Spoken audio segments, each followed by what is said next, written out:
I had a meeting with sports clubs. We have about 58 sports clubs in Harare.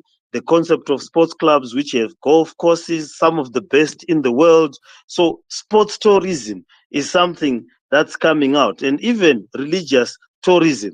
Some of our self-styled prophets bring in thousands and thousands of people every year into the city, where there's huge potential for accommodation, for hotels, for conference center. I was speaking to the entertainers. We need an entertainment place. Well, you know, the Harare City Sports, we need to build where people can have a concert. Anyone who has a hit in Africa invariably comes to play in Harare. So we need to capture that potential. They come in, we need to be able to harness, create auditoriums or create theaters where they can sing, they can perform, and we capture that tourism so that they don't fly in and fly out. So it's huge. The industry is there. Energy, there's an unending sun. There's an insatiable demand for energy. Solar, we have huge spaces of land for solar installations. All the roofs that we have in Harare are underutilized. All the rooftops are underutilized. There's nothing on those rooftops. You can have energy, you can have solar. There's huge appetite for energy. There's huge appetite for concrete, and it's a huge consumer city. So, Hopewell, the people in the diaspora need to look at it as an investment destination. Things like refuse collection, things like water. We need to invest in the dams. We have 4 million thirsty people. The last dam was built in 1976. We are thinking of doing a canal from the dams in Marondera, which is about 80 kilometers or 100 kilometers from Marondera. All those dams are pouring water into Mozambique, into the Save River, and is not being utilized. All we need to do is to divert it, and you'll be able to supply water to the Eastern Highlands. Look, compared to the Hippo Valley estates, they have canals that are 400 kilometers long, 500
talking about malls, we still have got very a small capital of malls, that shopping malls that need to be developed as well. People need to invest. They still learn to do that. You know, Machipisa needs to be upgraded.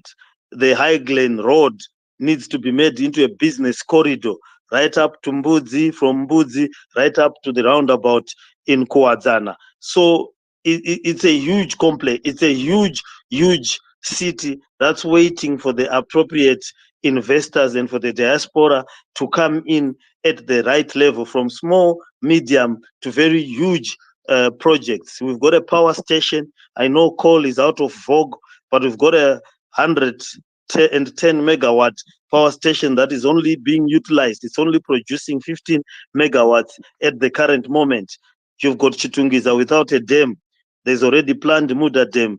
You've got Musani Dam. You've got Kunzi Dam that I was talking about.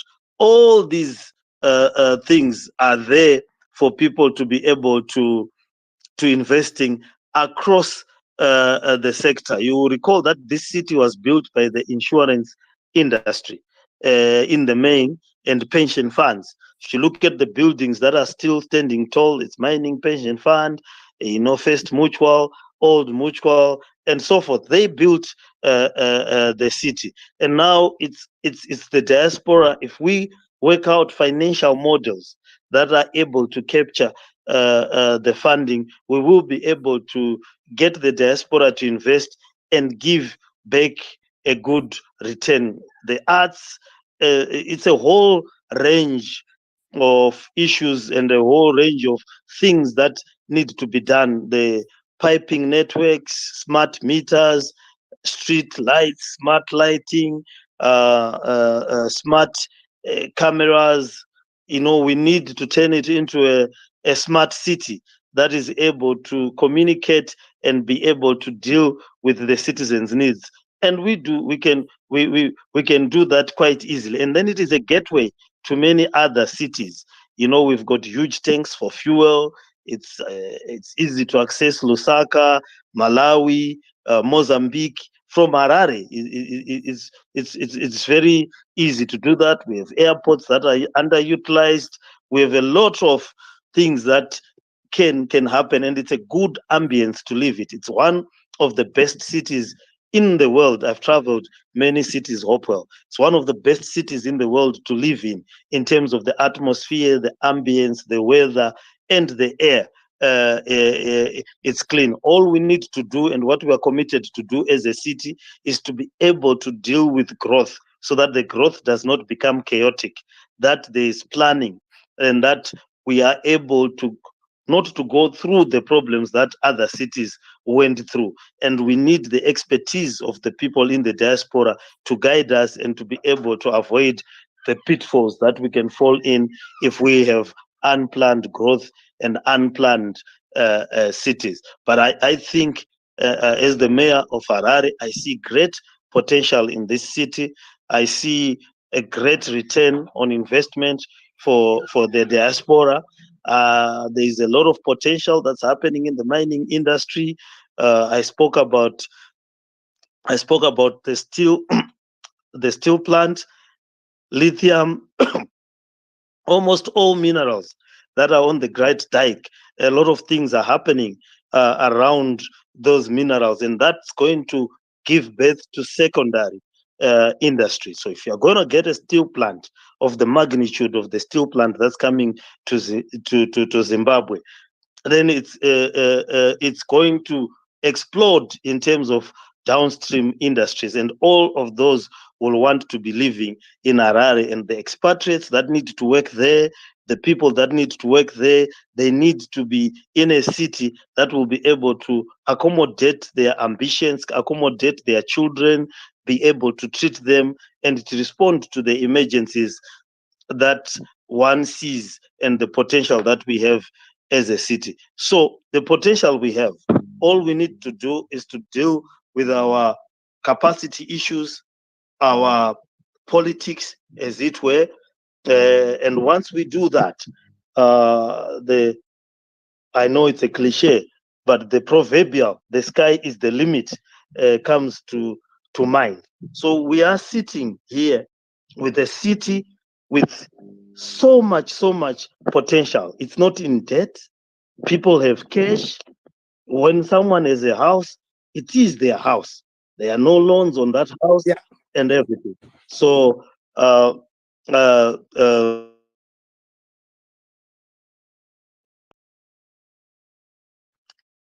I think we can spectrum of the Okay. investment opportunities that are there. I can go into specifics project by project.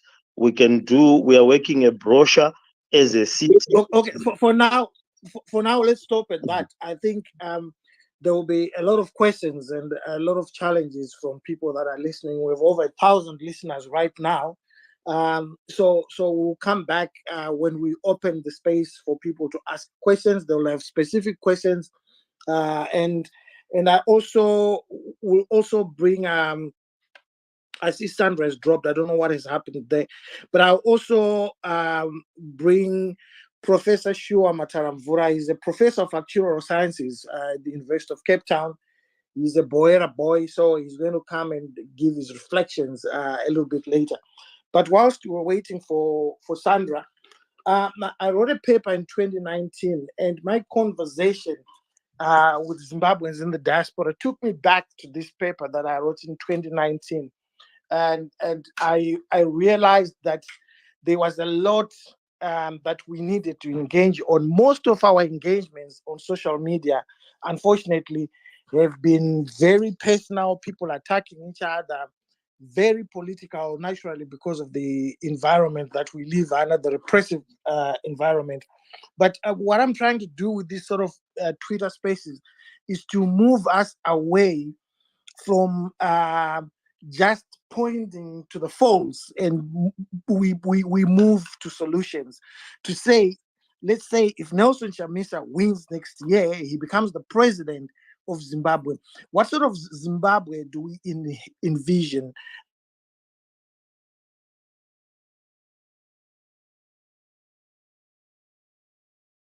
Zimbabwe that we want?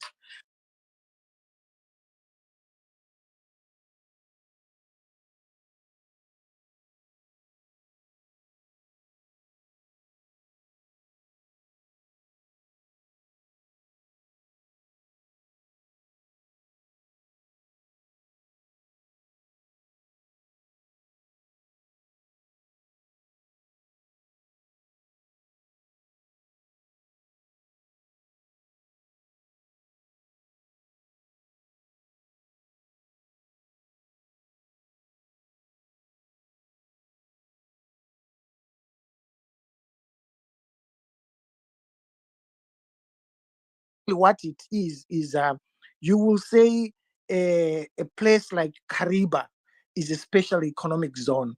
It means people that come into that space and do business, they either pay a low rate of tax or they don't pay tax at all.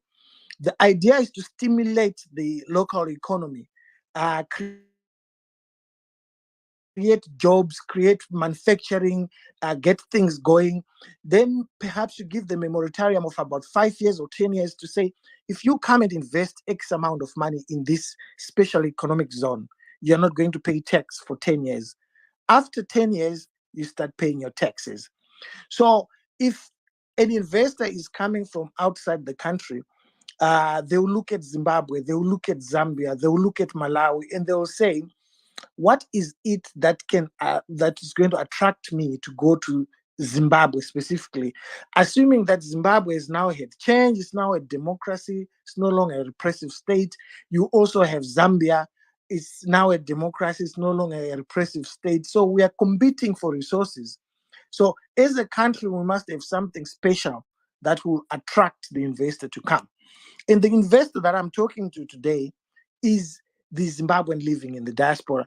We so often talk about foreign direct investment. We forget that some of this foreign direct investment is actually coming from the Zimbabwean diaspora. They contribute over 1.2 to 1.5 billion through remittances to Zimbabwe, and yet they don't have voting rights and all those things. So hopefully, if there is change, all those things will be sorted. And so my presentation on Kariba as a special economic zone is looking at a Zimbabwean who has got access to resources, whether it's £5,000 or whether it's 100,000 rands. Wherever you are in the world, you've got a bit of money, a bit of savings. You're trying to think, okay, there's change now in Zimbabwe. What am I going to do? Most people that are living in the diaspora now have family roots in those countries. So when there's change tomorrow, it's not going to be easy for them to just up and go because Nelson Chamisa has won or because there is change. What they've got kids who are in schools, so they just can't leave them. So, but you still want those people to participate effectively and meaningfully in the economy. And the best way of getting them to participate is to creating economic avenues, investment pathways for them to come in and participate. So somebody living in Nottingham, somebody living in Leicester, someone living in New York, someone living in Joburg can still participate effectively in the Zimbabwean economy, even though they are not living in Zimbabwe. So this is my main focus tonight for my two-part presentation. So the first part is going to look at Kariba as a special economic zone where taxes are reduced or they are removed outright. So Kariba, we all know that is the biggest man-made lake in the world. There's no man-made lake bigger than Kariba in the world. But it is one of the most underutilized resources in the world as well, because of course of how our economy has been mismanaged, the looting of public funds, the plan, and the failure to have a vision that can move the country forward. So my first thinking when I wrote this article 4 years ago was the Kapenda Matemba. The production of Kapenda can turn Kariba into a nutrition capital of Africa. And this is a good space for the diaspora to come and invest. They can invest through investment vehicles, or they can go into partnerships with people that are already there but are underfunded. But the advantage that the diaspora will have is that they've got access to banks. They can go to ABSA, they can go to NatWest, they can go to Bank of America, and they can borrow money. If it's an investment that is guaranteed by the rule of law, because a lot of Zimbabweans are afraid to invest in Zimbabwe because there's no rule of law. Now, if there is rule of law, then they know that their rights are guaranteed and they can invest. So the production of Kapenda can feed the African continent, and Kariba can become the nutrition capital city or nutrition capital of the continent, taking Kapenda to Nigeria, to Ghana, to many spaces, because Kapenda is a very cheap source of nutrition and yet is very nutritious. So an African who does not have access to buy beef and things like that, they would rather settle for Kapenda than have nothing. And it's easier to produce, and not only that, but it's easier to move around the continent. It can be dried. So it's the first thing that I thought of, that okay, our people can actually invest in these things. These were spaces that were closed from the black Zimbabweans, because we do not understand how the economy works. And then when the demise of the Zimbabwean economy happened because of the looting of public funds and the plunder, mismanagement and all that, the whole thing collapsed. So you find that the production of all these things is at a very minimal level.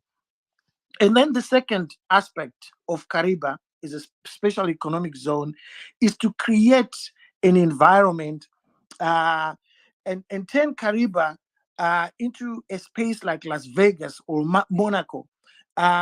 People used to go to Kariba. They used to go to Nyanga for gambling and casino and things like that. And Kariba is the perfect place because it is a massive lake. People can do other things during the day and go to the casino at night. It's not like Vumba. If you look at Leopard Rock, there's very little to do than just see sightseeing. But at Kariba, there's actually a lot to do. There is fishing, just going on ferries, and going across the lake where people can build investment properties like hotels and lodges and things like that. So you create an environment where hotels can be built, and people can come every Friday, fly into Kariba every Friday. They can come for casino, and when they come, it's investment for the local economy. It's investment that will create jobs for the people of not just Mashonaland West, but the rest of the country.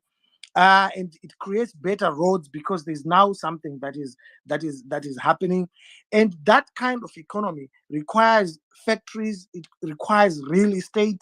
So you find that Zimbabweans in the diaspora can actually buy land now in Kariba and start building real estate that can be turned into Airbnb or lodges.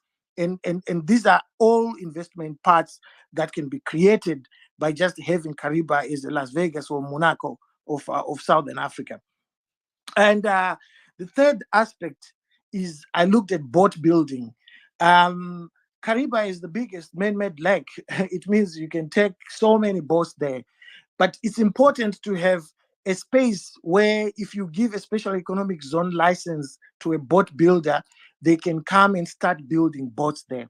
The good thing, when I've looked at Cape Town and I've looked at Britain and parts of United States of America, the good thing about boat building is that most people who come and buy those boats at places like Kariba, if they are being built in Kariba, they are actually not going to take them away from Kariba.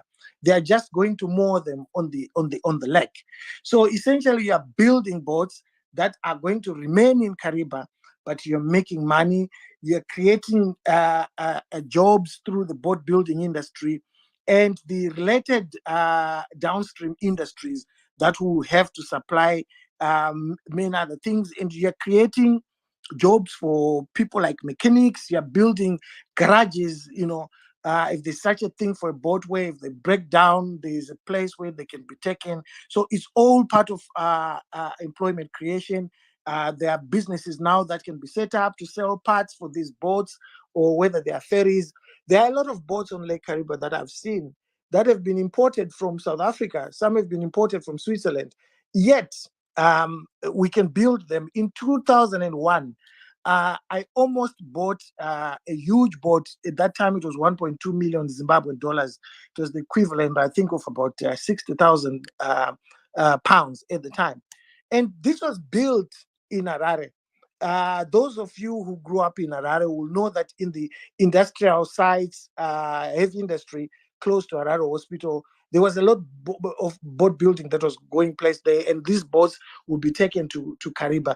But you can create factories there so that people don't actually have to move these boats from Harare or to move them from Johannesburg. They can be built there and they can be moored there, and then you've created an industry. And it creates a better airport because people are coming in and out. When they've got their boats there, they'll be flying in. Some have got private jets. The reason why people don't go to Kariba, those that have the wealthy don't go to Kariba, is because there's nothing to do in Kariba.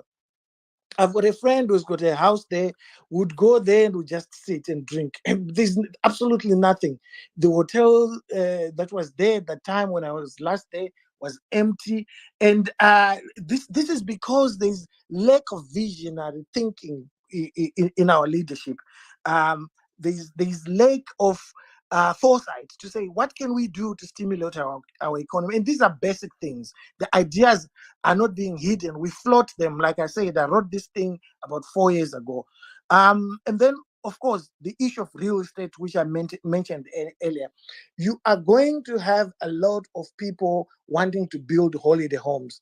And it's good to have holiday homes in places like Kariba. Right now, you've got Micah Point in Kariba, where the last time I checked, a holiday home, they were costing around 300, 400,000 US dollars. But it's because there hasn't been any expansion in terms of building. And this is a space where the Zimbabwean diaspora can look at investing in holiday homes. We stayed in a holiday home. I think it was Nyanga, and we were paying about $400 a night. So this is a good investment, and of course you can use it yourself when you go to Kariba. And the fifth aspect that I looked at was health tourism. I see there are doctors in this space, a couple of them that I've seen. Health tourism. Zimbabwe churns out thousands of doctors, and yet at the moment they are as good as unemployed. Of course, they are unemployed but earning peanuts. But in a new economy, you can have Kariba is a health tourism town where you build a nice hospital with orthopedic sections, with heart bypass sections, with all sorts of things, different types of medicine and specialties there. And people like those people with money love to come uh, and get treated in spaces that are familiar with their own way of life back home. So somebody who is in Zambia or a millionaire in Malawi would rather go to Kariba because the environment is therapeutic for them. They've got the money. So on this one, we are targeting people that have money. They would love to come there because whilst they're being treated and they come with their families, there's wildlife, there's marine life, there's fishing. There are boats that they can hire there. They can live in a holiday home whilst they're there. So this is something so basic, but we have failed to conceptualize it again because of the tragic failure of leadership. And the last aspect that I looked at, you guys can also think about more other things, was the issue of having what I called the University of Light. We know that the hydropower in Kariba serves Kariba, Kariba South serves Zimbabwe, and Kariba North serves Zambia. And wouldn't it be better to have the electric departments, electric engineering departments of the University of Zimbabwe and the Harare Polytechnic? You turn it into an institution of electricity, of electrical engineering based in Kariba, where there is actually something happening. They are not just imagining things going to class, but that's where the electricity is being generated. And because of our history, this dam was built in the late 50s, early 60s. We can also have a museum of electricity there so that people can see the history of our evolution in terms of electricity in our country. School kids who go to Kariba for many other things would be interested in the scientific aspects that can be placed in a museum. And this is all in one town. It's a town. I don't know whether it can remain a town or it has to be a city, or maybe if it becomes a city, it ruins everything. I'm not so sure about that. But these are things that we can do that are so basic, and we don't need to look for foreign direct investments as looking for foreigners to come and invest, but we can just look at the Zimbabwean diaspora to say, guys, there's change now. This is what we need to do. The reason why I'm doing this is because I would also want the opposition parties to start thinking now about how they can sell the vision for tomorrow so that people can visualize. If you let someone understand what they're fighting for, as opposed to what they're fighting against. All along, we've been telling them about what they're fighting against. We now need to change the mode and start telling them about what they're fighting for. And this is about a better Zimbabwe, but we need to also visualize it and say, this is how it's going to look like. This is how life is going to be good. You'll be able to fly to Kariba from Harare for $50 because it can be done. A lot of people were commenting Varakashi. They were coming to my Twitter page and my Facebook page saying, westerners the guys are so dull.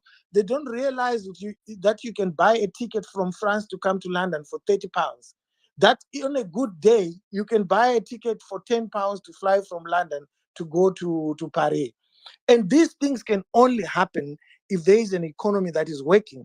Because I've visualized Kariba and the businesses that can be there, but there are also other businesses that don't have to be in Kariba, but they can interact with Kariba. These are airlines, and these can have their own special arrangements with the government of the day, making sure that we create a lot more movement. In the 70s, there were more planes that were flying into Kariba, going to Nyanga, going to Mtare, with Air Rhodesia. But we're failing to do it now when we have more people and we have better technology because of a tragic failure of leadership. So it's a good thing that the mayor is here. I want to talk about something that I sort of reflected this with him some other time, a couple of months ago. But I want to share this with the citizens who are on this space. So I've looked at how I've become a crusader in terms of the health delivery system, that we don't have cancer machines, we don't have renal machines, uh, we don't have all these other things that we need in our healthcare system. And I've been thinking that, in life, you must do scenario planning. If Nelson Chamisa becomes leader, this is what we do. If we were in 2018, where Nelson Chamisa did not become leader, what would we have? What could we have done differently? Maybe in 2000, what could MDC, as led by Shangrai, have done differently? And you, with 2020 hindsight, you get an opportunity to reflect and to think about the things that could have been done differently. Um, and this is what I'm going to talk about, and see whether these things can be done. Um, we don't know what tomorrow will bring, but it's good to reflect. So my reflection is from 2000, the year 2000, to today, where the opposition is in control of the councils, but it's not in control of the state. What could have been done differently? So my view is that what could have been done differently was that Harare City Council controls Wilkins Hospital in Harare and polyclinics, which are as big as like mini hospitals, according to what the mayor told me the other time. So you have them in Mavuku and in other places, but at the moment they're just being used for basic clinical stuff. And I thought that there's a shortage of specialist equipment in the public health system in Harare, and it is important to turn places like Wilkins Hospital or the polyclinics into specialist centers over and above their core business of infectious disease control. So I flew to Cape Town sometime in May, and I sat next to a young man. So he said to me, "Oh, Daddy Hope, can I have a picture taken with you?" I said, "Oh, that's fine, no problem." So he took his picture, and we were seated next to each other. Then he sent it to someone, and then he said, "Do you want to see who I sent it to?" Then I said, "Oh, that's fine." Then he said, "Oh, it's my classmate." So he showed me the person, and it was my doctor, Nyasha Maboreke. So I said, "Oh, you know Nyasha?" He said, "No, we were together at medical school." So I said, "Okay, so what are you doing now?" He said, "I'm a cardiovascular surgeon in Cape Town. So cardiovascular, what, and I'm trying to understand." So I said, "Oh, okay. I'm going to put my hand up and say I'm ignorant of these things. Explain to me what this is all about." So he started explaining to me what it meant, heart operations and things like that. And I was like, "Okay, cool. So when are you going to decide to come to Zim?" Then he said, "Oh, Daddy Hope, I can't come to Zim um, because we don't have the machine. We need a heart bypass machine." So I said to him, "How much does it cost to buy this machine?" Then he said to me, "About 7 to 800,000 US dollars." Then I said, "Oh, okay, that's not a lot of money compared to the thousands and millions that are being spent by Zimbabweans going to Cape Town and being operated and owned by a Zimbabwean doctor. The only difference is that the South Africans are smart enough to know that they need to equip their hospitals, and our own government is not smart enough to understand that it needs to equip its own hospitals." So I said to him, "Okay, so if we were to get this machine, would you come back home?" Then he said, "Yeah, I would come back home." And even the nurses that I work with, they are Zimbabwean as well. We are treating Zimbabweans. Some are going to India. And I said, "Okay, doc, this is very interesting." So when I came back, I called the mayor. I said, "Oh, there's this discussion that I was having with this guy. Do you guys have spaces for this kind of thing?" And the mayor said, "Oh, yeah, we do." So over that discussion, I then realized that in 2000 up to now, the opposition could have actually said, "You know what? The government has failed to do these things. We are going to step in and do it ourselves." So you buy a heart bypass machine for 800,000. You bring this cardiovascular surgeon back to Zimbabwe. You say, okay, we're going to give you this machine and we'll allow you to work from one of our hospitals. Let's say it's Wilkins. We're not going to charge you for using our machine. But what we expect from you in return is that you also do public work with the machine. So we can bring public patients, people that need heart operations. And he said to me, that's fine. I even want to do more than that. I want to train young doctors so that they can become heart surgeons. And we can do it with many other heart surgeons who are already in South Africa. So these are things that people in the medical field who are in the diaspora need to start thinking about. If you are in London and you're a cardiovascular surgeon, start thinking about these things. If you are a nephrologist, somebody who treats kidney disease, start thinking about these things because it can be done and we can invest it ourselves. We don't need foreign direct investment for these things. We can't wait for foreign direct investment for everything. And then the next thing, I, I I speak to a lot of nephrologists in Zimbabwe, and they're telling me that, at that time, I think Pari had about only 12 um, dialysis machines that were working. Today, it is only four. And this the other hospital, Harare Hospital, Salem Gab Hospital, only has five. So the two biggest hospitals in Zimbabwe only have 9 dialysis machines that are working, and we have thousands of people with kidney disease who need these machines 3 times a week. So people are dying. I'm sure you saw the tweet that I put the other time about a young man who died in Gweru. People are dying, these silent killers that are killing our people. But I spoke to a Zimbabwean sister. I'm trying to locate her on the space because she's supposed to speak, but I can't see her at the moment. So Sandra, can you send a request so that I can put you to onto the platform to speak? So I spoke to Sandra, and Sandra said to me, I'm going to hope, there are these things that are happening. I can give you 50 dialysis machines for free. You don't need to pay. I'll give you for free. And I said, wow. So I connected it to a nephrologist in Zimbabwe, and they started discussing. And because that's an area, I said, wow, this country has got the two biggest hospitals have got nine machines. And we've got a Zimbabwean who's saying, I can give you 50 for free. And then we can add more as we go along.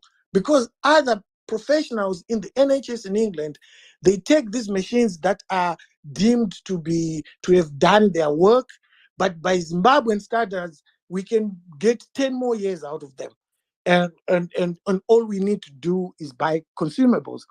And I then thought that the council can actually do that as well, because it has these clinics that are centered around communities. They are polyclinics. They are like mini hospitals. So the council can actually get these dialysis machines, put them in these clinics in Mabuku and all these places, and the nephrologists can treat people there. The World Bank has got a fund which can actually pay these doctors to do community work, public work, and whilst they do their private work. And I have met so many Zimbabwean doctors, so many who are actually in Zimbabwe, who are prepared to do this kind of work for free. In fact, there's a program that I want to start doing to show our people that this can actually be done. And sometimes we just need leadership that can visualize these kind of things. So my last point is on oncology, which is the cancer stuff. You hear me talking about cancer machine. I get insulted. I know it's called a Linaca or a radiotherapy machine, but I call it a cancer machine because I want somebody who's 65 years old, who is in Glenora, to understand what I'm talking about. I found it quite sad. Somebody recently saying what is a cancer machine, is a dandahead, is a blah, blah, blah, blah. We are having serious discussions in order to help our people.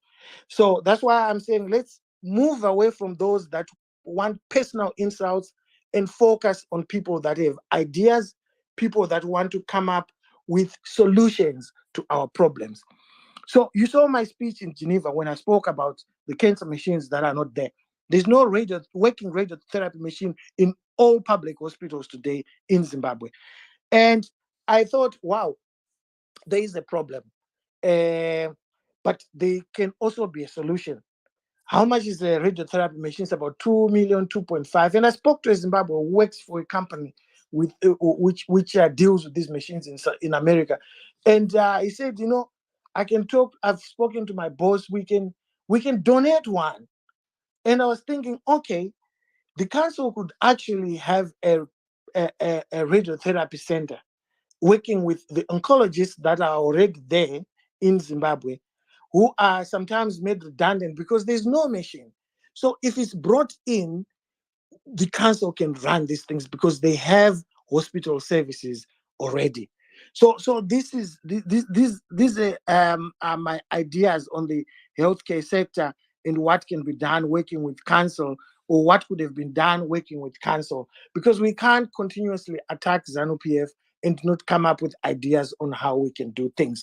So on that note, I'm going to bring in Sandra, the sister that I spoke about, who deals with dialysis machines, and she can give us some words. Please go ahead, Sandra.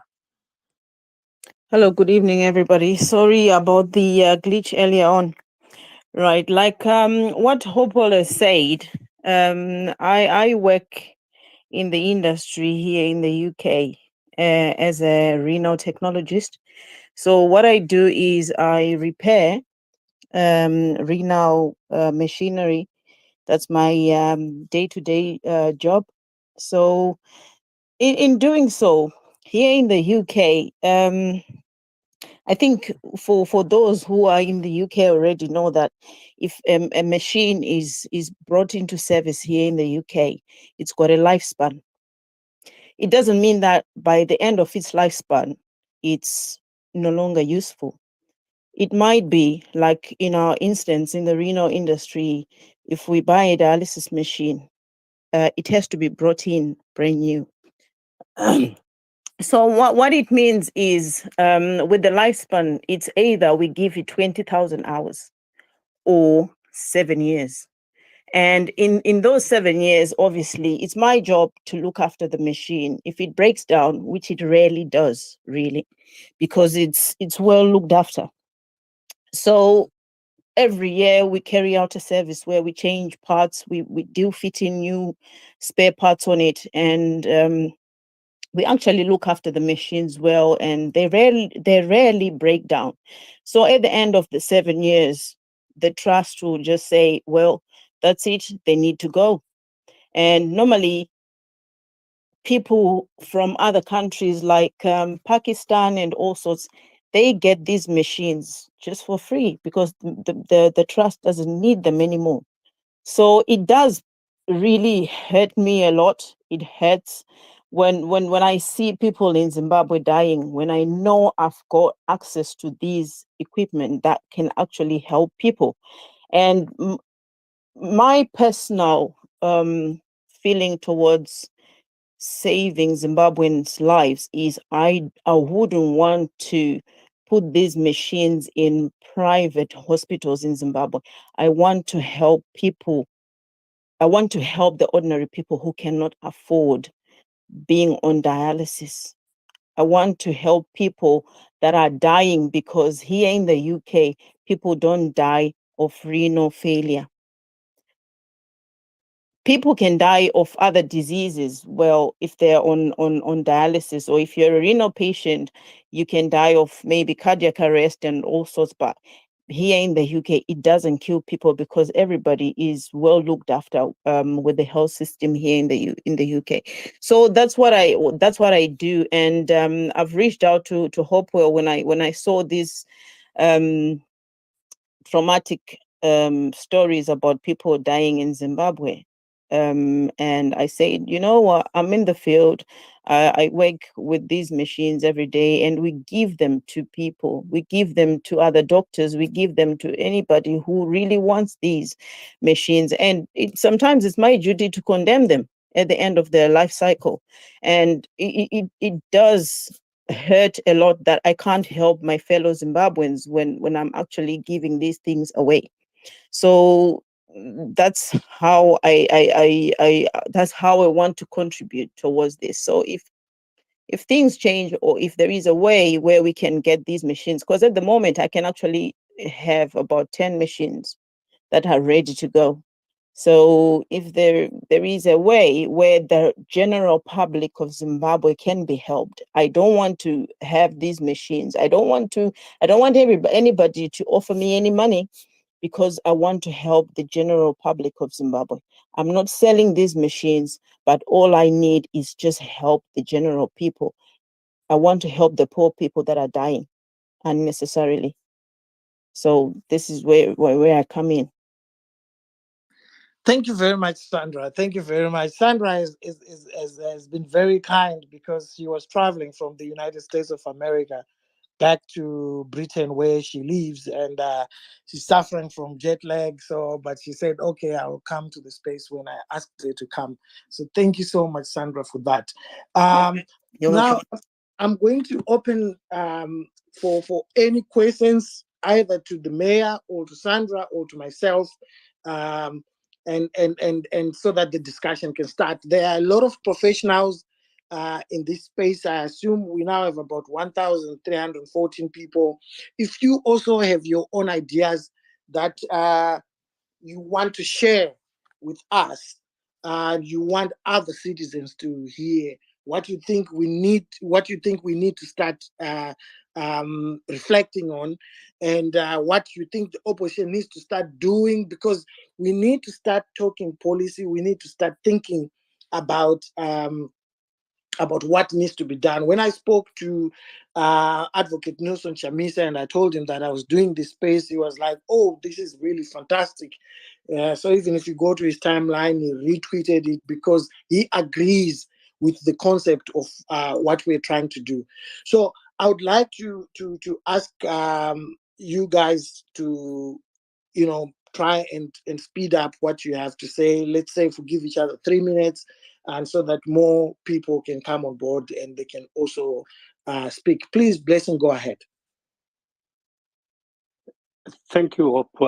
I do appreciate this very important subject that you have brought for discussion with the citizens and with the professionals in diaspora. Myself, I'm from mechanical manufacturing background, and I've also have a bit of experience in the health sector. I worked for bigger companies in Zimbabwe, Rio Tinto, Clason and Company. The issues that you have brought here, they are very important, and it's also very important that we prepare for the next government and for the future. I concur with most of the things that you have brought up, but I just want to bring this to the attention of the coming government, that what is important for any growth and for any production is the rule of law. It's our property rights, and it's also about identifying our market products. How do we develop our products? How do we? Who is our buyer? Who is our consumer? That's very, very important. And also, I want the government of that coming time to understand that the dynamics of tax revenue, they come from a functional industry, whether be it health industry, whether be it manufacturing industry. We are fortunate that in Zimbabwe we have got agriculture, mining based industry, which I assume is still very powerful. It's interconnected. So our industry mostly is also interconnected in that aspect, that agricultural implements, they come from the manufacturing industries, and also our mining products, they are also from the manufacturing industry, which is a very big base for employment revenue, for employment growth, and also for sustaining Zimbabwean families, because most of the people will be able to be employed and to earn a living, and also again contributing to the fiscal aspect of the country, whereby they will be paying tax. And also those companies, especially for diaspora people, we don't need foreign investment much, because most of the people who are in diaspora, they can build up partnerships, and most of them, they are professionals who we have worked, we have got a vast experience here, which we can just come and impart back in our communities. It's a very fundamental hope what you have started, and I just hope that you continue with this thing. That's how we built our country, and also that's how we promote accountability, and also some measuring instruments of how are we developing, how are we managing as a community. Thank you very much. Thank you very much, Blessing, for those reflections. I just want to add and share something that I have permission to say, because it involves the president of a country.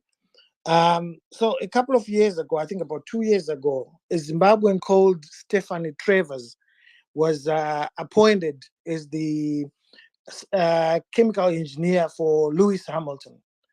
And when I tweeted about it, in the tweet, I made reference to the imagination of the leadership in Rwanda.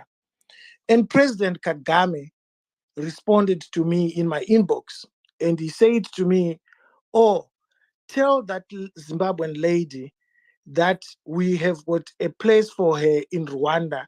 When she has finished her career, she can come and help us with a lot of other engineering things here. Or better still, we can work with her now in many other projects." So I was so excited. I sent this message to Stephanie Travers, and she was like, "Wow, really?" And I sent back the message to President Kagame. And needless to say, a couple of months later, President Kagame assigned his ICT minister, um, Paula Ibare, to work on a project with Stephanie Travers, and they started working together with Stefan, where she's supposed to go to Rwanda. It was delayed because of COVID. She was supposed to go to Rwanda to start working on science projects for disadvantaged children, specifically girls in rural areas. So here's a president who has never met me. He doesn't know me, but he has seen an opportunity that, oh, this thing that has been tweeted by this Zimbabwean journalist could actually help my country. And he got in touch with me. And it's a story that really inspired me. And I said to him, Your Excellency, this has really inspired me. Can I use this as an example to when I speak to other people so that they understand? And he said, Oh, by any means necessary, it's okay. You can use that. And that's why I'm telling you this story today, that countries are built by visionaries who have got an eye on where they want to go. They know where their people are supposed to be at a specific given time in the history of that country.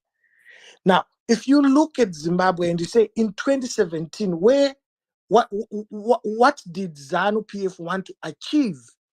And did they have an eye on where this country was supposed to go? And all the promises that they've made, how many have been fulfilled? They made about 265 promises, only 13 have been fulfilled. And this is empirical evidence data that I'm giving you. So it's important for Triple C to start thinking in that way, to say, where do you want to go? To start selling ideas, to say, this is how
Zimbabweans, be worried, because this is part of your money. It's national. It's from a national budget. So you have a stake. You pay taxes even when you are in Mtoko. So it's important for people to understand this. So I'll move on to Zimbabwe's atmosphere. Please go ahead. Thank you very much for a wonderful space. I would like the opportunity to also contribute as to how we can shape our Zimbabwe to be a Zimbabwe that we all desire. Like what you were saying, I will start from the premises that you just gave, that Zimbabwe, we need to know where we are going. And where we are going, we need to also understand who we are. And I've realized one thing that bring us back is that we frequently forget our identity as Zimbabweans. I think that's also another thing that happened with the current government that is now run very well. It's now abusing its citizens. They forgot who they were. They forgot about the time where they were the victims and they were also being abused. And now it's now their turn and they are now the ones who are abusing. It seems like they've quickly forgotten who they are. So what I would like is that as the new government comes, tichigadzira economic systems yedu, we need to create an economy that also reflects us as Zimbabwe and as an African country. Where am I going with this? We need also a government that is able to teach its citizens on things that matter. Like I've been telling my friends that, have you seen how us as a generation, we think that having an iPhone 13, that's what represents success. But there was a time where our own parents focused on kuchengeta mombe. Dangare mombe utonzi right. But look at the price the iPhone 14, the iPhone 13, and look at mombe zikuta mari.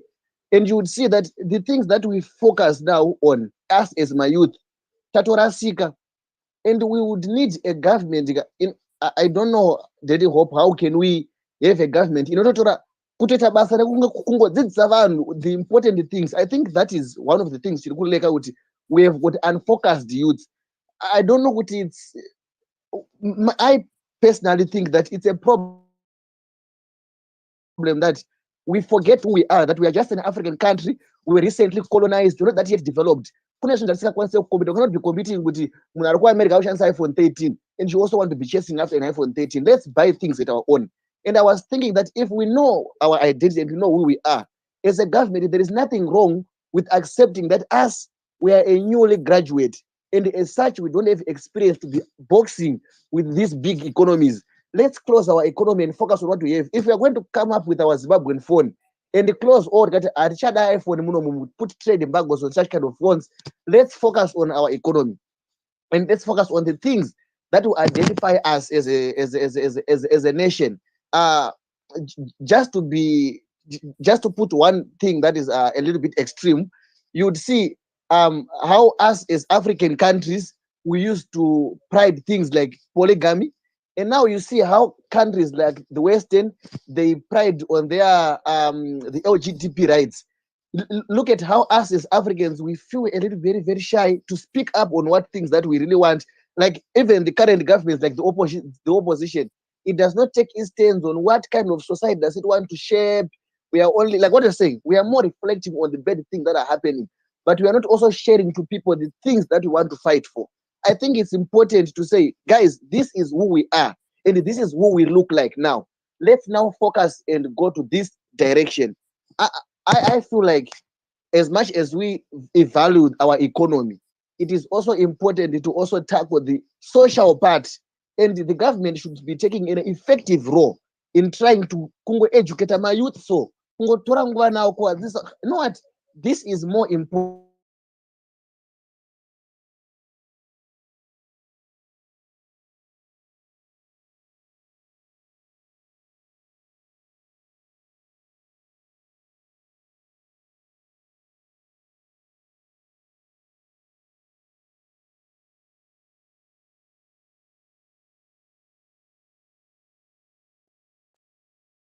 I would pass on the mic now. Thank you very much for the space.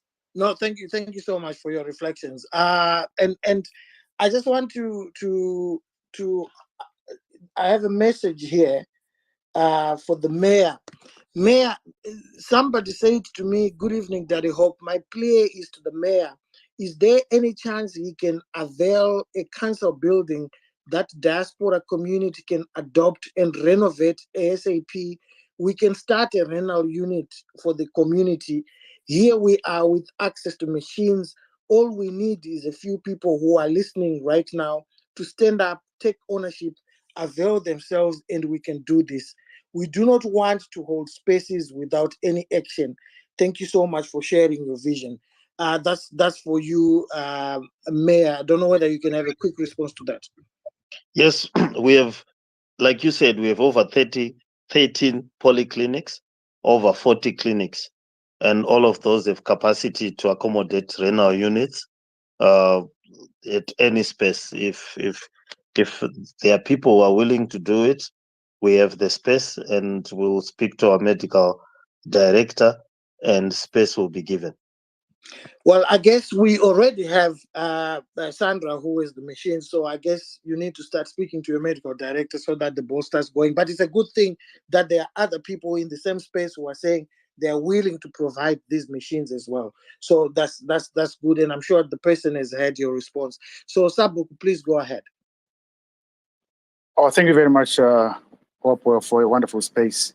And thank you very much for bringing this very important trajectory to both sides, the opposition and even the ruling government. I got my question is to you, either you or the mayor. But I want to say the thing that you mentioned in the beginning about investment, foreign investment. Zimbabwe actually just needs to stabilize all the Zimbabweans out in the diaspora, especially the city where I live. All of them have got real estate, and all of them have got more than 17 years of equity in the real estate.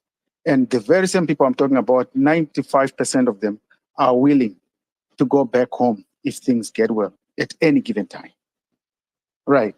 As for my other question is all these projects we are talking about here and the plans that we have are very, very wonderful projects. But given the toxicity situation in our politics in Zimbabwe, right now, like the guy who just wrote the question to you about us adopting a building and starting a renal unity in any one of the polyclinics. But as we are all aware here that once the government sees the hand of the opposition in any given project in Zimbabwe, they'll red tape it and they'll make sure that those units will not get in Zimbabwe, simply because there is an opposition hand in it. How do we circumvent that?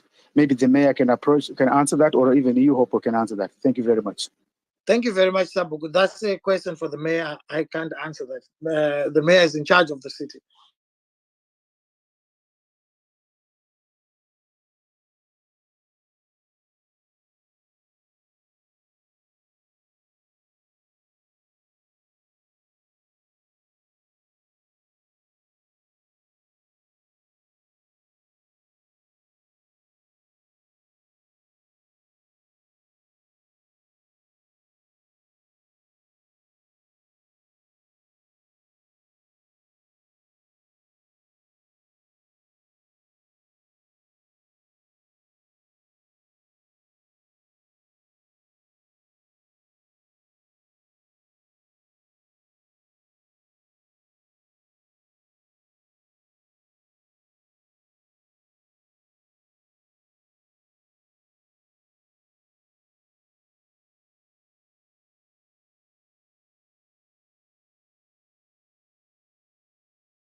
Same schools and share professional growth and share professional standards.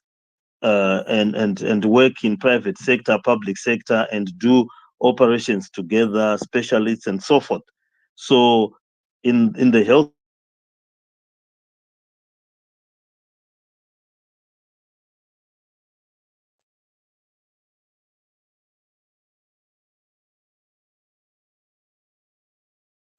they won't be politicking to that extent. In elections by allowing people to continue dying from kidney disease. In 2017, when the coup happened, all of you remember that we said, "Oh, we support the removal of Robert Mugabe. Let's see what these guys can do. Give them a chance and see what they can do." And of course, they started engaging. So I want to share a story with you to demystify some of the lies that are said. I spoke to the current spokesperson for ZANU PF, Christopher Mchangwa, about the need to fix ZBC. The reason why I was having this conversation with Chris Mchangwa is at a time when I was in college studying journalism, I did my internship at the then Radio 1. It's now called Classic FM. And the CEO at that time was Chris Mchangwa. He was the CEO of ZBC at the time when I did my internship there in 1992. And somebody that I've known. Then it so happened that his wife was appointed the information minister. So he said to me, not to Utaureshi Namegroago, whatever you can. And I said, no, Mkoma, I'm happy to do that. We want to see this country move forward. So I met him and his wife, the information minister at Queen of Hearts. I explained to her what needed to be done. I told her that it's very important that if this can be done, it helps us to move to deal with the issue of sanctions, because media is one of those requirements on the American sanctions. So I said to her, the president has said he agrees that the things that are being asked to be done for sanctions to be removed are actually things that Zimbabweans themselves want done because they are in their constitution. So I'm happy to help you with this. But she said, I don't know how we can go around this. And I said, okay, if you have the heart to do it, we can help each other. We can hold each other's hands, and I can show you what needs to be done.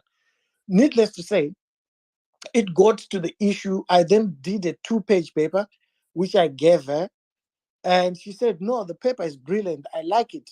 But now the funding, where do we get the funding?" And I said, "Okay, the funding is available. Go and speak to your partners, the UNDP, the World Bank, and so forth." And she said, at the moment, would these people agree to put money into this kind of thing? And I said, okay, if you give me permission, I will go and talk to them and then hear what they say. There's no harm in trying to have a conversation with somebody. It's either they can say yes or they can say no. And I actually joked. I said, it's like asking out a woman. If you are a man, she can either say yes or no. You have nothing to lose. You have everything to gain.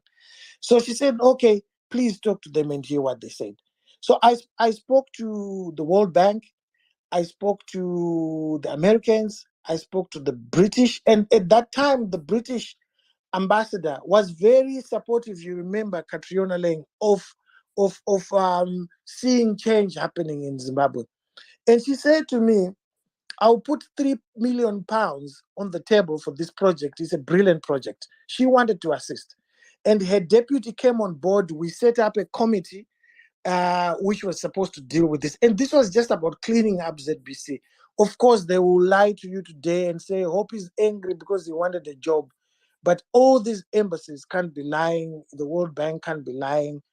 So I brought in the former country manager for the World Bank, Dr. Linei, who lives in Zimbabwe. And I said, Mzee, assist us on this. You are good at this. He had worked on a project in Malawi on agriculture and maize. And if you remember, if you have read the historic Bamba harvest in Malawi, that was him who was helping the the Malawian government of being Wamtariku. So I said, Mzee, you have done this. This is what I propose from a media point of view. This is what needs to be done. I know what needs to be done, but there are certain aspects that I'm not sure of how we can go around them. And so we had a meeting. The minister and Nick Mangwana was there, although he lies now about these things. And we had the Americans, we had the Brits, we had the Australian ambassador. She's still there in Zimbabwe. And we had the World Bank country manager. So the idea was that all this money that was going to come would be housed at the World Bank. But then, because of my experience internationally, I said, you know what? This money, you can actually use it to buy equipment for the broadcast institution itself, ZBC. I'm going to talk to international broadcasters that can assist. So I first went to CNN, and CNN said, oh, we really want to help.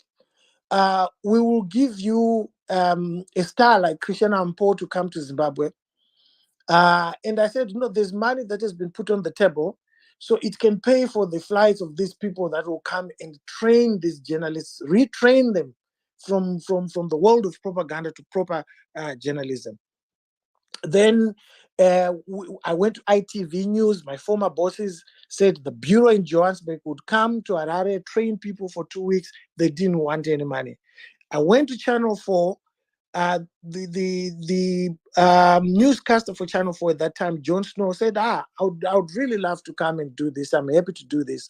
And for him, it was actually an exciting moment because he's also married to a Zimbabwean. And you know, we got these things and it never moved. I started getting phone calls. Project. And I said, no, this project is not mine, it's yours. What I'm doing is just putting the pieces together because of my international exposure and access to a network that can assist you to do these things. And George Charamba, he writes a long page article in the Herald that Hopewell is working with the imperialists. They want to make sure that Chamisa wins in 2023. They want to brainwash the journalists at ZBC. So the question that Sabuku asked Mayor, these things we've experienced them, and I'm sure you've experienced part of this, but it's worth trying now. But my idea is that let's plan post 2023. But if people really want to try now, there's no harm in trying now. But it's important for us to have a plan for 2023. If change happens, what are we going to do? If it doesn't happen, what are we going to do?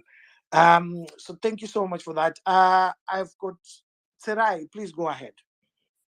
Hi, Hopewell. Thanks for your time. I'm going to be fast and direct my question to the mayor. Mayor Rufaro Stadium is dilapidated. And in 2014, guys, can you hear me? Yes, we can hear you loud and clear. All right. Rufaro Stadium is dilapidated. In 2014, I brought guys who ran Stadio Olimpico in Rome to say, and they were prepared to renovate and put bucket seats on Rufaro Stadium. I approached your directors in Mbare, that Remembrance Place, and I was taken from pillar to post. And right now, I also approached the government of Zimbabwe with those same people who run Stadio Olimpico, who run the Dubai Expo, and who run Ferrari World in Abu Dhabi. And all those people were taken pillar to post. In fact, on my own part, I was requested to pay upfront to the permanent secretaries in Zimbabwe, people like Prince Mpazuriwe and everything, and nothing came out of it. And that thing was going to be done without their money. And it pains me to say today, right now, the Zimbabwean national soccer team can't even play soccer on things that could do. Even so, I don't want to put the blame on the government because I know back then they said there's security issues with security protocols and everything, and the clearance or stuff. But on your side, Mayor, Rufaro said I'm dilapidated right now. Yet you approached about thrice the same people, and those people were prepared to put in the money, put in baguettes and everything. But the people, I think it was some director in Remembrance Drive there in Barry, they refused. I want to say the problem is not with the government per se. There's also a very bureaucratic layer within Zimbabwe of people who think they're on the world. Those people are blocking investment.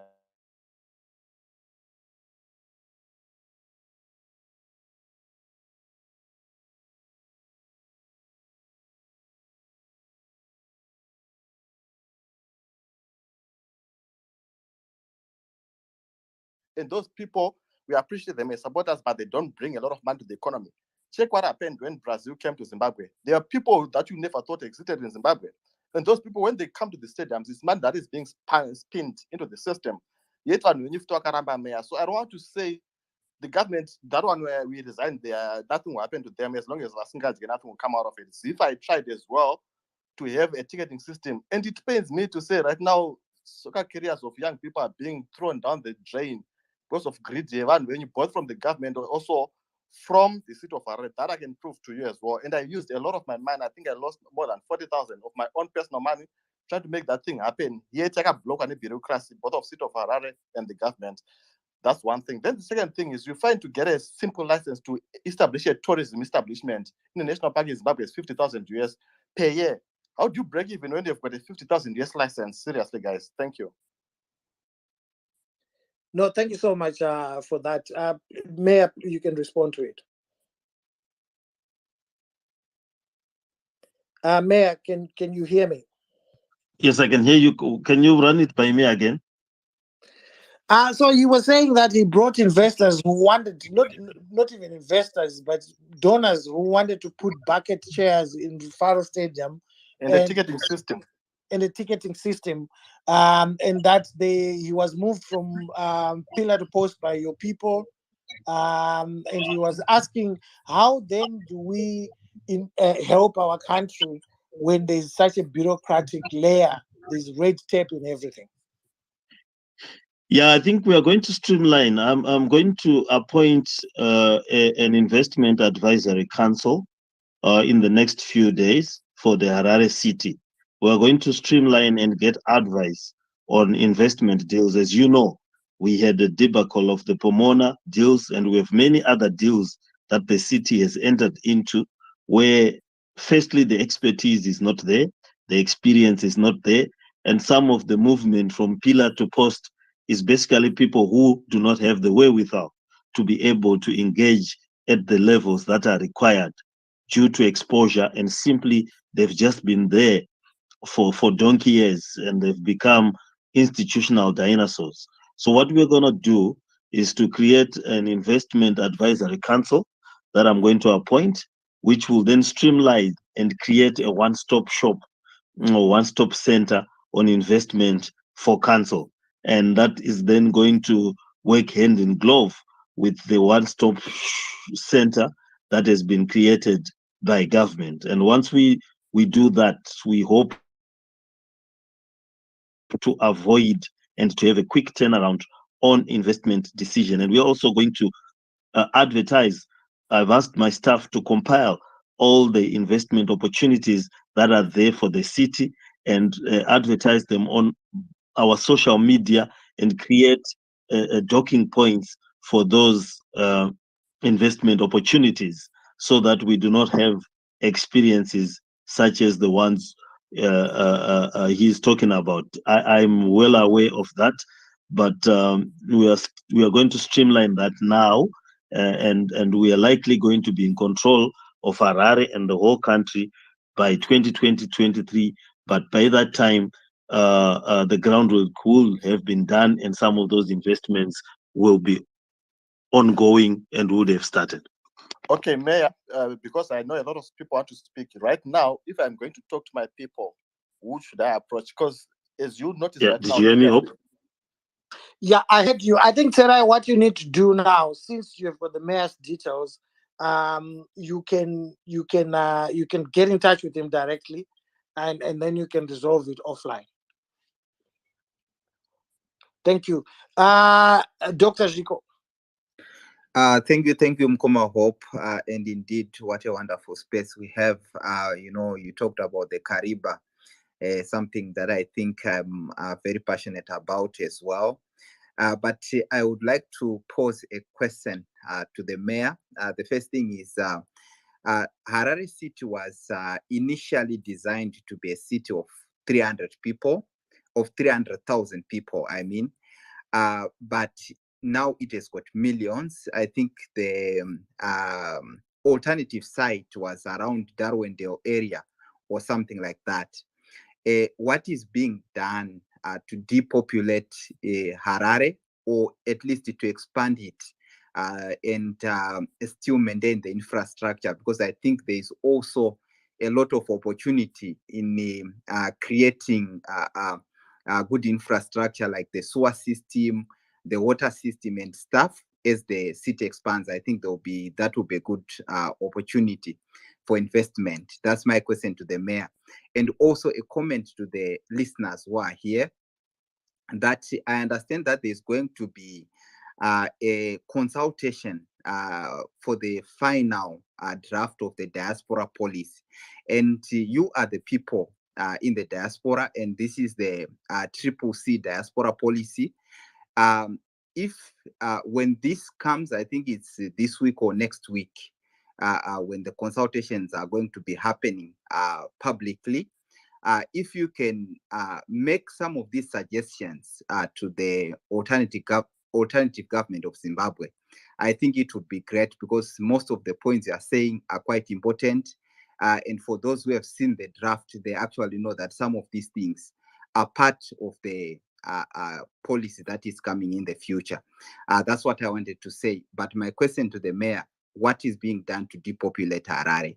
And what opportunities does it present to the people in the diaspora? Okay, Mayor, you can go ahead. For some reason, I'm not hearing the other guys, so you'll have to summarize for me. Sorry for that. Okay, he says that Harare was built for 300,000 people. Now it is about 3 to 4 million people. What opportunities and what is being done to make sure that that problem is resolved, and what opportunities are available to Zimbabweans living in the diaspora to take advantage of that process of dealing with the problem of overpopulation of the city? Well, yeah. Well, if you're talking about Central Harare, Harare is a metropolis. So there's a colloquial Harare and there's a specific Harare. So what you now need to talk about is the metropolis of Harare, which is the Greater Harare area. Now, the Greater Harare area was always designed to expand. That's why it has dams that were planned. So for Chitungwiza, there's Muda Dam, there's Kunji Dam, there's Musami Dam, there's that canal I was talking about, and also there's another dam just between the Zambezi and Harare. I forget its name, which is massive. So the infrastructure planning was always there. If you look at the railway networks, the Greater Harare area, that's why you've got Mount Hamden, which was planned years ago as a city, and so forth. So as a city, there is space for Harare to grow. And I said earlier that my challenge is that it's growing horizontally. It needs to grow vertically as well. We shouldn't have, if you look at the Chinhoy Street area, there are one-story buildings there. That the city is too short. I know it is aspiring to be like me, but it has to be tall. It has to be vertical. So there's a lot of growth in terms for Harare, and there's a lot of infrastructural growth that people can invest in.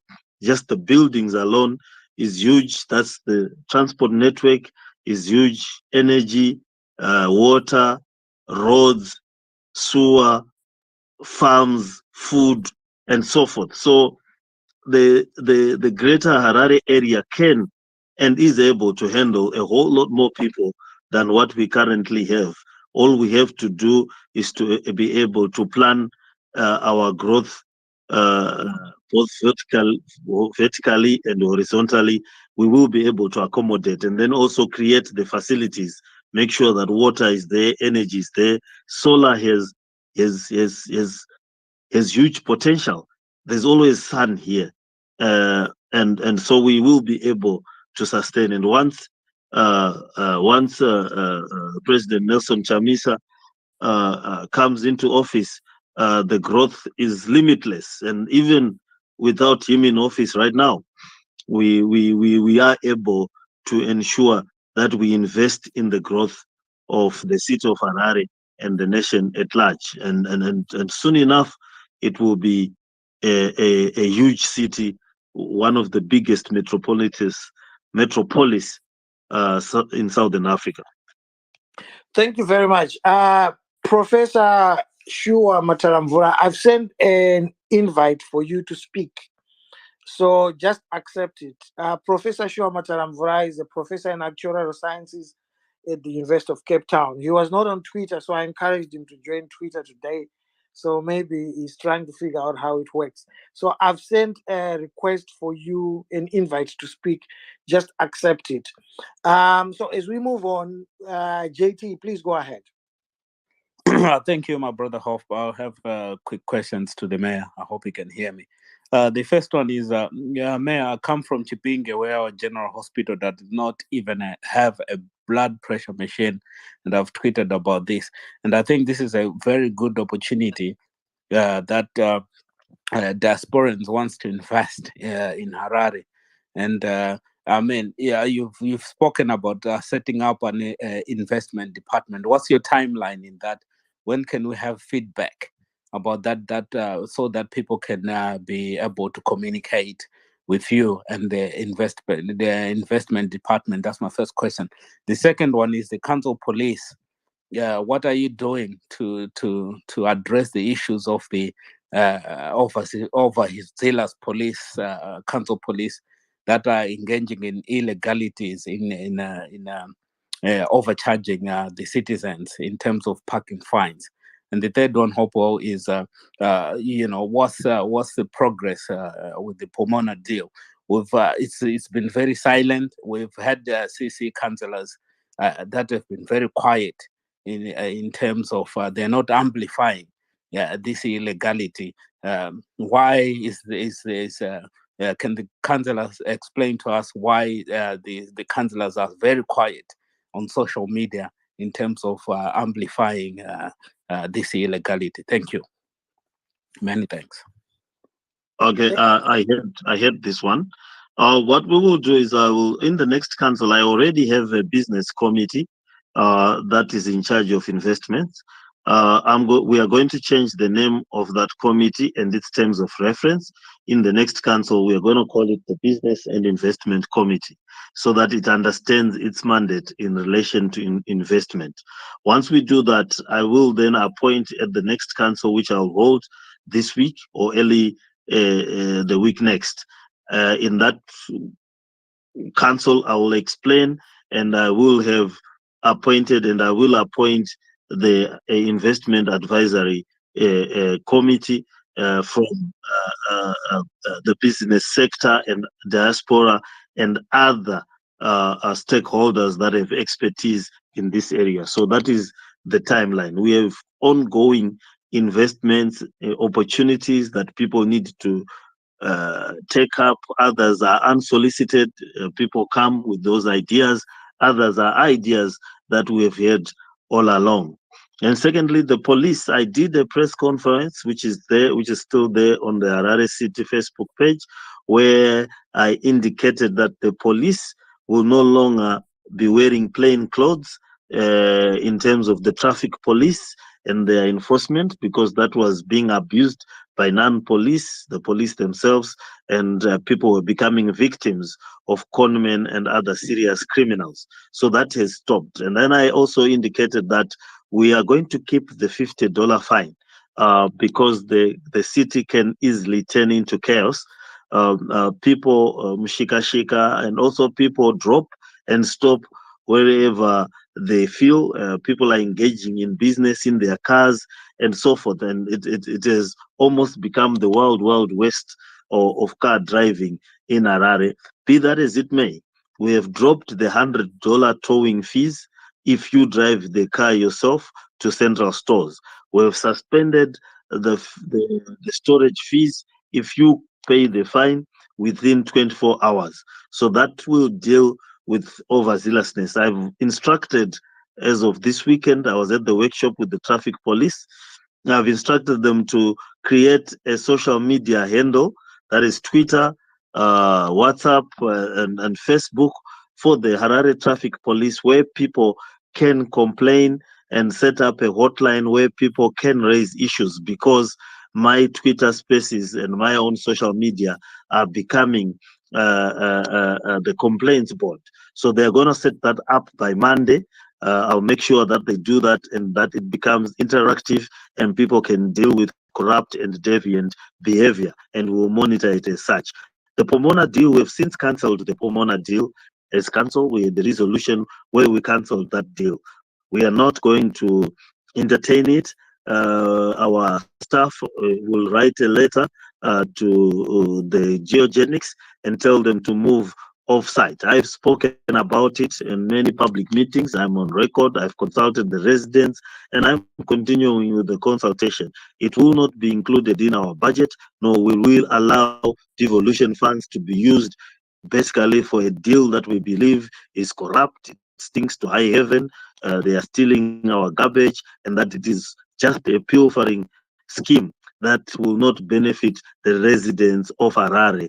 And we are going to make sure, and we're going to stick by that and make sure that it doesn't happen. We'll increase the decibel noise. But I can assure you that as council, we've not paid a single cent. We are also going to denounce any attempt by the government to pay geogenics using our devolution funds. So as far as we are concerned, we want our property back because we bought it in 1985 for 12,000 Zim dollars as it was then. So we are not going to concede on that one, nor are we going to shift. And we are going to review all other corrupt deals and other deals that were bedeviling the council that we believe are not in the best interest of the residents. And you will soon get to know them, and that we are going to cancel them, and we are going to review them, and we are going to enter into mutually beneficial partnerships for the residents. Thank you very much.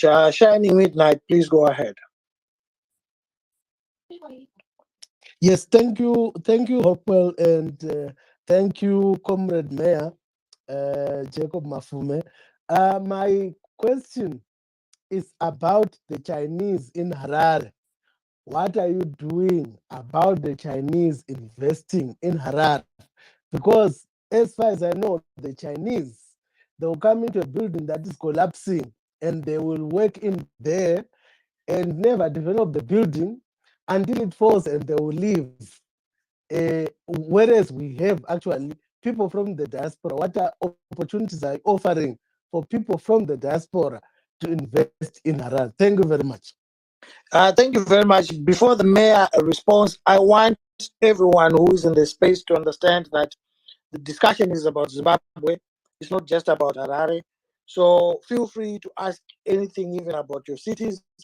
I'm sure the mayor will be able to answer what he can about other cities. We will bring other mayors to this discussion. It's only that this is something I thought of yesterday when I just reflected about the conversations I was having with Zimbabweans when I went to England last Sunday. And I thought perhaps, we can have a conversation whilst my mind is still focused on that. So I've realized that there's an appetite for these sort of discussions.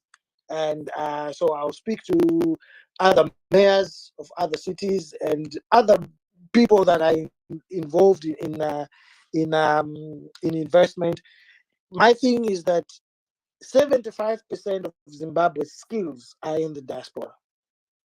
If Nelson Chamisa became president in 2023, there won't be the skills required to turn around the economy without engaging with the diaspora.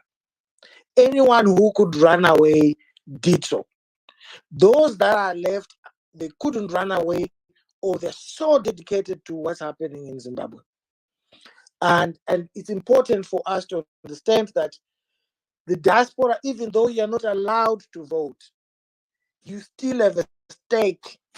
You can actually make things happen more than those of us who live in Zimbabwe. As I said earlier, 1.5 billion from the diaspora, that's a lot of money. You are sending people to school, you are paying rent for people, you are sending people and paying for their hospital fees, you are doing literally everything for us, and we are really grateful. And that's why it's important that we engage, and I'll make sure that this kind of spaces with the diaspora become a regular feature, because it's important. Today I was listening to BBC Radio 4 online, and India, India's economy is now bigger than Britain. The colonizers' economy is now smaller than the colonized, and part of that happened because of the diaspora. Indians were going to Silicon Valley in America, studying technology, and they were sending money back home. And they were also going back home. Mumbai today is so developed in terms of technology. It's like the Silicon Valley. So if you look today at even the tech companies, the CEO of Microsoft is Indian. The CEO of Twitter is Indian.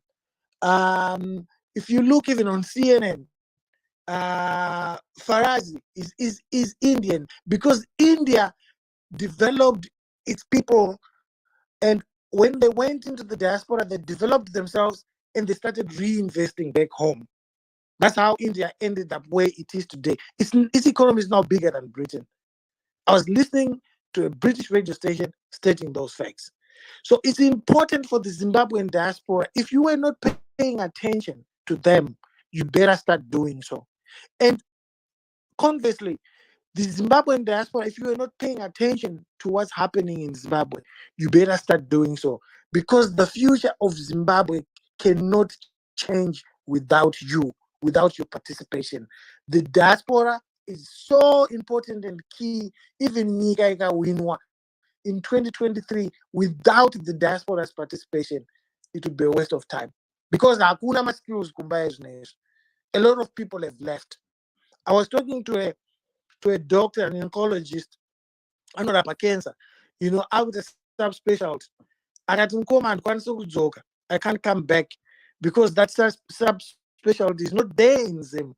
And these are the skills that we will want when Nelson Chamisa becomes president. Those are the subspecialties in medicine that we will want back home. Those of you in the medical field will understand that kuvhura mwoyo chaiko hakuna anokwanisa kuvhura mwoyo Zimbabwe, because hakuna mushina wacho. If you have a heart problem, you have to go to Cape Town, or you have to go to India, or you die. And yet, if you go to Cape Town, chances are it will be a Zimbabwean surgeon who will operate your heart and save you. So it's important for us to understand that all these people have to be brought back home. And in order for us to bring them back home, we need to create an environment which is conducive for them. If you are a man, the same way those are diaspora. Create an environment yekuti uyai kani kwabho, uyai tinoita so mukuda chii, uyai tigadzirise pakati road, alright, tokubvisirai matex pakati, And one of the key things that is going to make it easier for Zimbabwe, if there is change, is that the international institutions like the World Bank are ready to fund some of these things. So for you, Bear, I've spoken to so many people where I am right now in Italy, and they're saying to me that,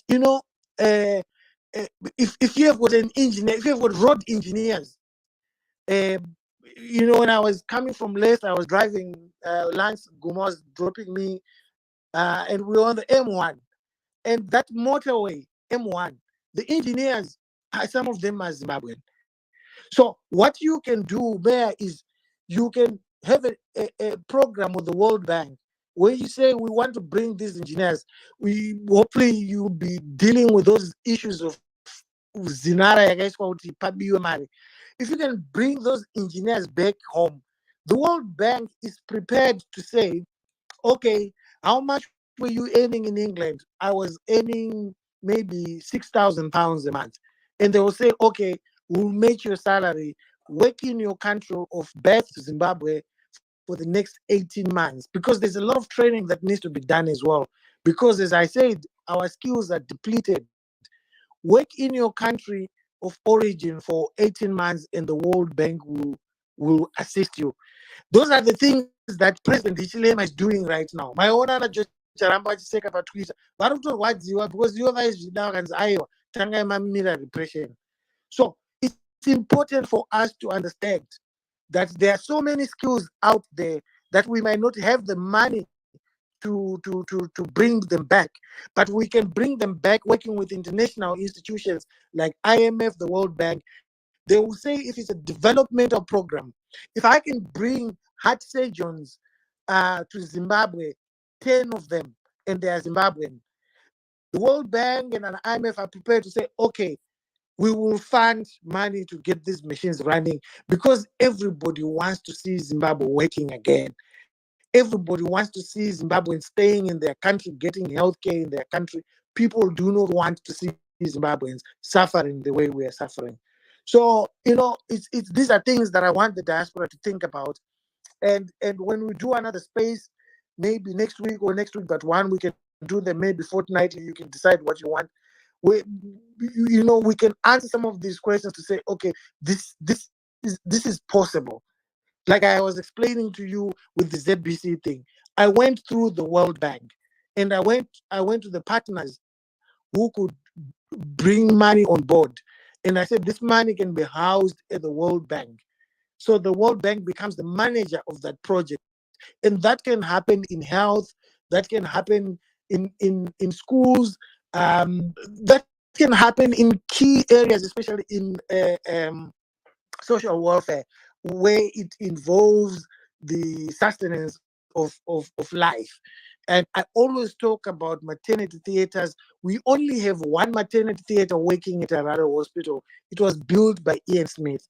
That whole hospital has got two maternity theaters. Again, both of them were built in 1977 by Ian Smith. ZANU-PF never built a single maternity theater at that hospital. The only one that is working, which was built in 1977, had to be refurbished by Stanbic Bank. The government did nothing. So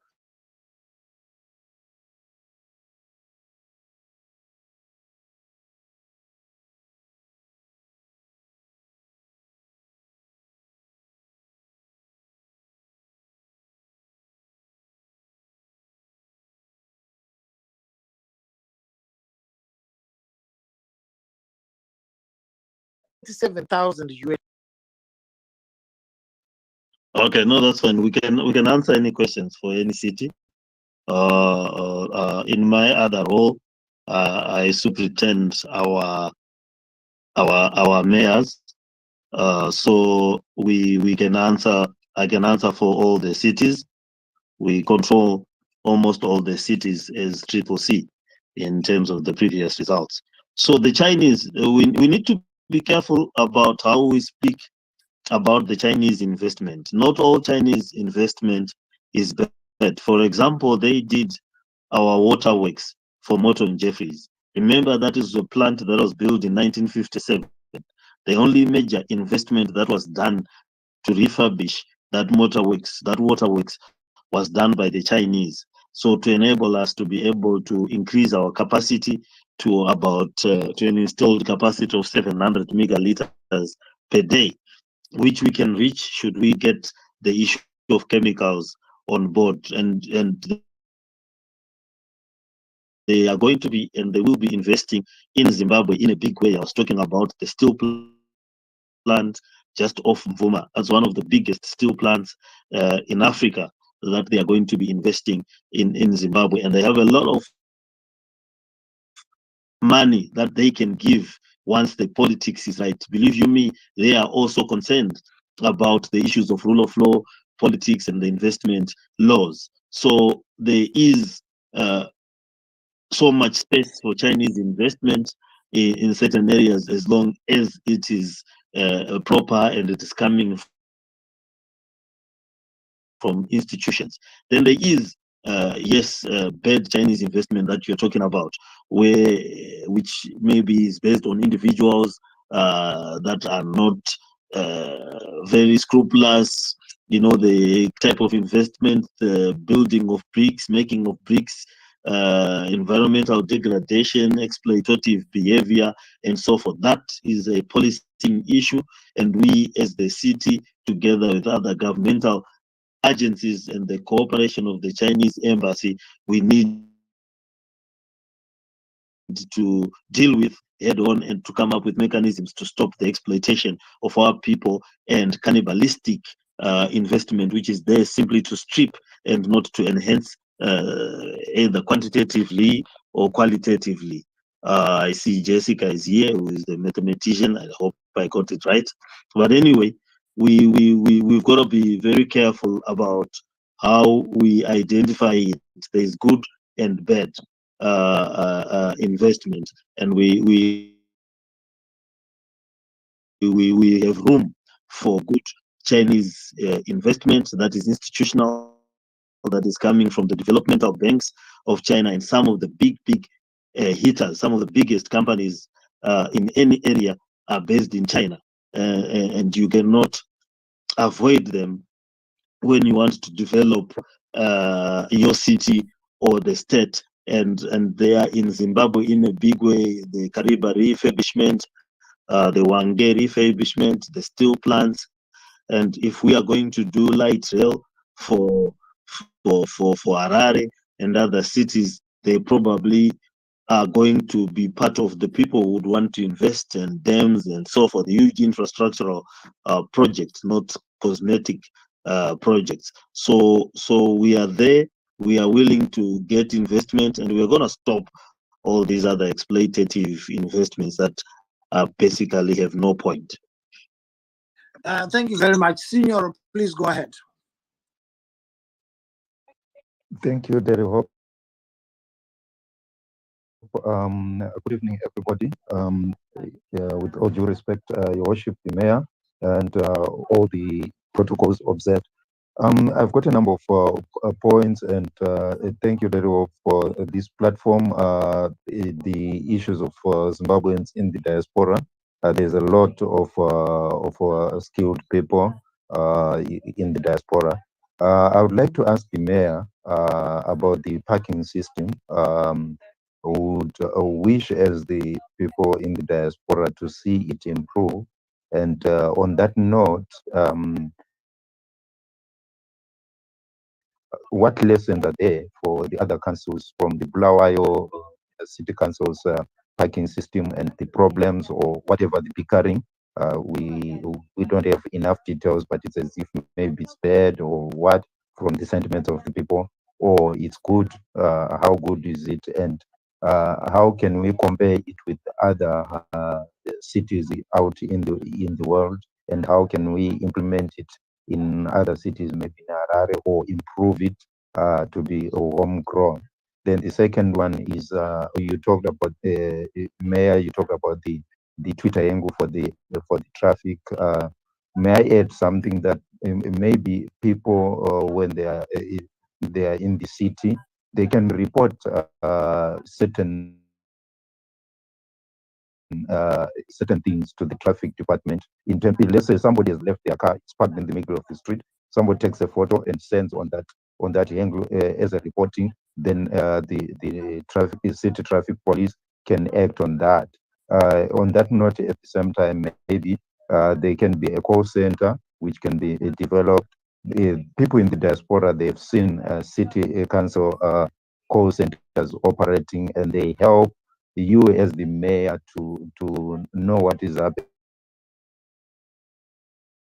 People can call in and report something, or call in and they get help in terms of your services and what is taking place. That's one of the suggestions. Then the other question is the roads. Which roads, or do we have roads divided under Zinara and other roads, city council roads? Then maybe for clarity's sake, those people who want to develop or donate from the diaspora, maybe they can start with you with the city council roads, and you make samples of how good roads can be done. These Nara people busy doing their own thing, and they'll be exposed for sure that with little resources the council has done so much. Then the last but not least, maybe second from the last, is about the mobile fully equipped ambulance or mobile clinic, which can be maybe a trailer, or I sent a picture, or an ambulance which is like a mini clinic, which will attend to people in the outskirts, or if it is attending to, let's say, like a pregnant woman, the doctors or the emergency personnel, they have what they need inside the ambulance, because it's a mini clinic. Those are there in the diaspora. Some city councils in the diaspora, they're getting rid of their old ones. We can grab those, and we can donate those to Harare City Council or any other city council which we come from. So I think maybe there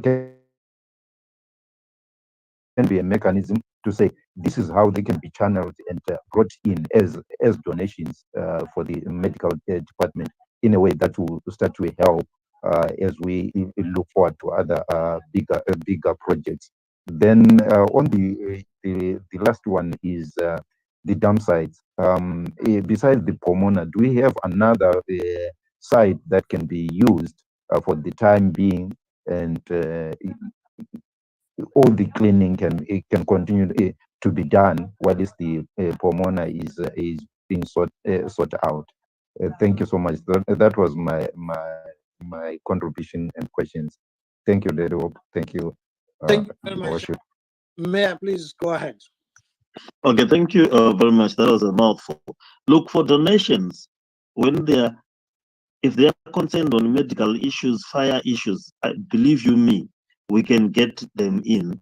There is no dissonance between us, or I have not come across the dissonance between us and the central government or anybody in relation to medical issues. So those ones, right now, we've got fire engines that are coming from Bristol, and trainers that come from there in the UK under an NGO called Floris. They refurbish fire engines and they bring them in. We've just recently brought 3 of them. All we did was to pay for the transportation, and we got all the duty waivers and paid for the VAT, and we got 4 fire engines in for only 100 and something million bond, or at the end of the day about a very minimal figure to get them in. So ambulances, medical related issues, those things, we can get them in. We've got the expertise. If you noticed, I was the what is it, Dr. Something, I forget his name, who donated medical drugs. We went to the airport, he brought them in, we had them out of the airport within 24 hours. So if they are related to health, they talk directly to me. I'll talk to the directors of health in our department. They have excellent working relations with the ministry, and it will be done. So that is not an issue at all. That I can assure you, nothing will get stuck. The issue of harassment, the traffic police, we will deal with that. It's a training process. It will take time. There are short-term and medium-term solutions, but we will deal with that. Yes, the deal in Bulawayo was badly done, in my view. There was not enough consultations with the public. Secondly, the ownership structure is bad. We own our traffic company 100% as a city. It's a utility, and that is a model that they should have followed. There's no point in giving 70% to a private company, which then tries to get as much of its money upfront, and it defeats the whole purpose that you are doing it. It just becomes something else. We are working on that to make sure that it either is done away with, or it's remodeled, so that it does not affect the residents as it is obviously done. So that is going to be done to deal with the issue of the parking there. Yes, the way Harare is become congested, it's very difficult. Our drivers, it's very surprising when they leave Zimbabwe, our drivers are the best. When they are in Zimbabwe, it's something else. They don't move aside when they are slow. they all crash when the traffic light is not working. They all try to move at the same time. They enter into a rugby scrum. They are on the phone. They get into their cars drunk. It just is something else. You can't recognize them. But as soon as they cross the Beitbridge border into South Africa, they drive with the etiquette of a nun or a priest. Bring them back to Zimbabwe, something just goes off in their brains. But anyway, we need to find a balance. We don't all want to overreact, but we really need to deal with driving etiquette. As Zimbabweans, drunk driving, phones, and so forth. It's something maybe we need to increase the technology that we use. We need to be able to deal with that. Then the issue of the roads, I'm just doing it very quickly because these are very broad topics. The issue of the roads, we've got a culture where central government was taking things. Harare built the road networks. Uh, uh, Harare also built the electricity network in Harare. So they took our power station, which is 110 megawatt capacity. They took our headquarters. They took the street lighting. They took all the wiring that we had put in the homes, and it was taken for free. We are not getting royalties from ZESA. ZESA actually charges us, but yet it just took everything for free from us. So what we need is to be able to manage the the appetite of central government to take things for free. Now they took the road network. They've not built a single new road in Yes, Harare. ma'am. Sorry to cut you short. We are deviating, and I'm asking our colleagues, please let's focus to the topic of today. I know you've got issues with the mayor. Perhaps we need to have a Mm. specific Twitter Spaces about this. But let's try and move on. I just want to acknowledge my brother Jasusi. Thank you so much uh, for bringing our issues in Zimbabwe out there in East Africa. We really appreciate your support, and I also want to acknowledge Aurora Kshanka.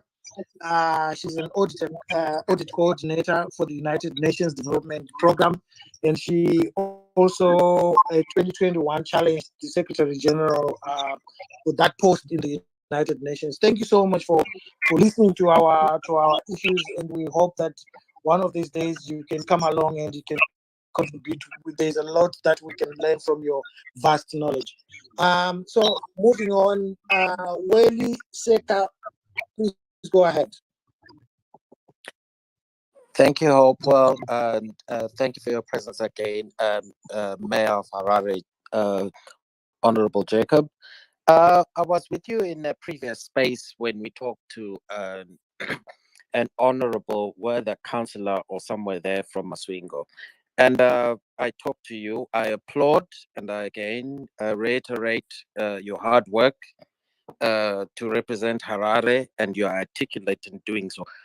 I asked you to collaborate in terms of Bulawayo. I'm from Matabeleland, Bulawayo. And I asked you we need similar articulation from our side. Particularly, we have our own Pomona deal, the parking issue. And I asked you, you promised me you will go away and talk to your colleagues that we need articulation. That deal has removed traffic from Bulawayo City Center. Particularly, that traffic was beneficial to many in the informal sector, the children who are begging, who rely on that hive of activity in the city center, which has virtually, from indications, disappeared because of the parking. That will you engage the citizens of Bulawayo in that particular?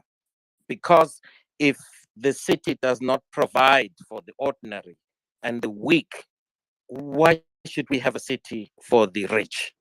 Honestly, because this is the scenario we have right now before any new government or any new particular person comes in to bring us miracle intervention.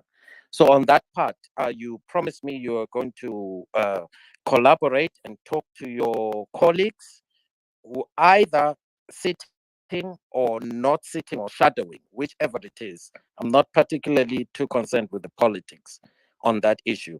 And two, particularly to have from Bulawayo, I noticed that I think Chamisa spoke about moving administrative capital to Gweru. Well, I would prefer it to be in the city of Kings, Bulawayo being sidelined. And particularly, I talk about that because the Dudula issue speaks to Bulawayo as the central core, creating opportunities for the young to be engaged not only in politics, but to see it in its meaningfulness, particularly from the top of my, well, I work in council here in the UK, particularly coming up with our population is so low. We don't need to depopulate Bulawayo. We need immigration, particularly perhaps giving housing, complete built to a minimum standard to get anyone with 2 children or 3, even 4 children, give them we've got the land and so forth as an impetus to get that Bulawayo to be made alive again. We need that type of articulation. And I hear your articulation in Harare, and I've learned a lot about Harare. I'm not hearing anything from Bulawayo. Nothing to even any of the sort from your colleagues back in Bulawayo. And we have been the bastion of the opposition stronghold previously coming from our region. So I feel shortchanged on that point. And this is why you promised me, and I asked you, I need to hear you speak and to collaborate and to speak clearly about the issues of Matebeleland and the issues of putting in a vision.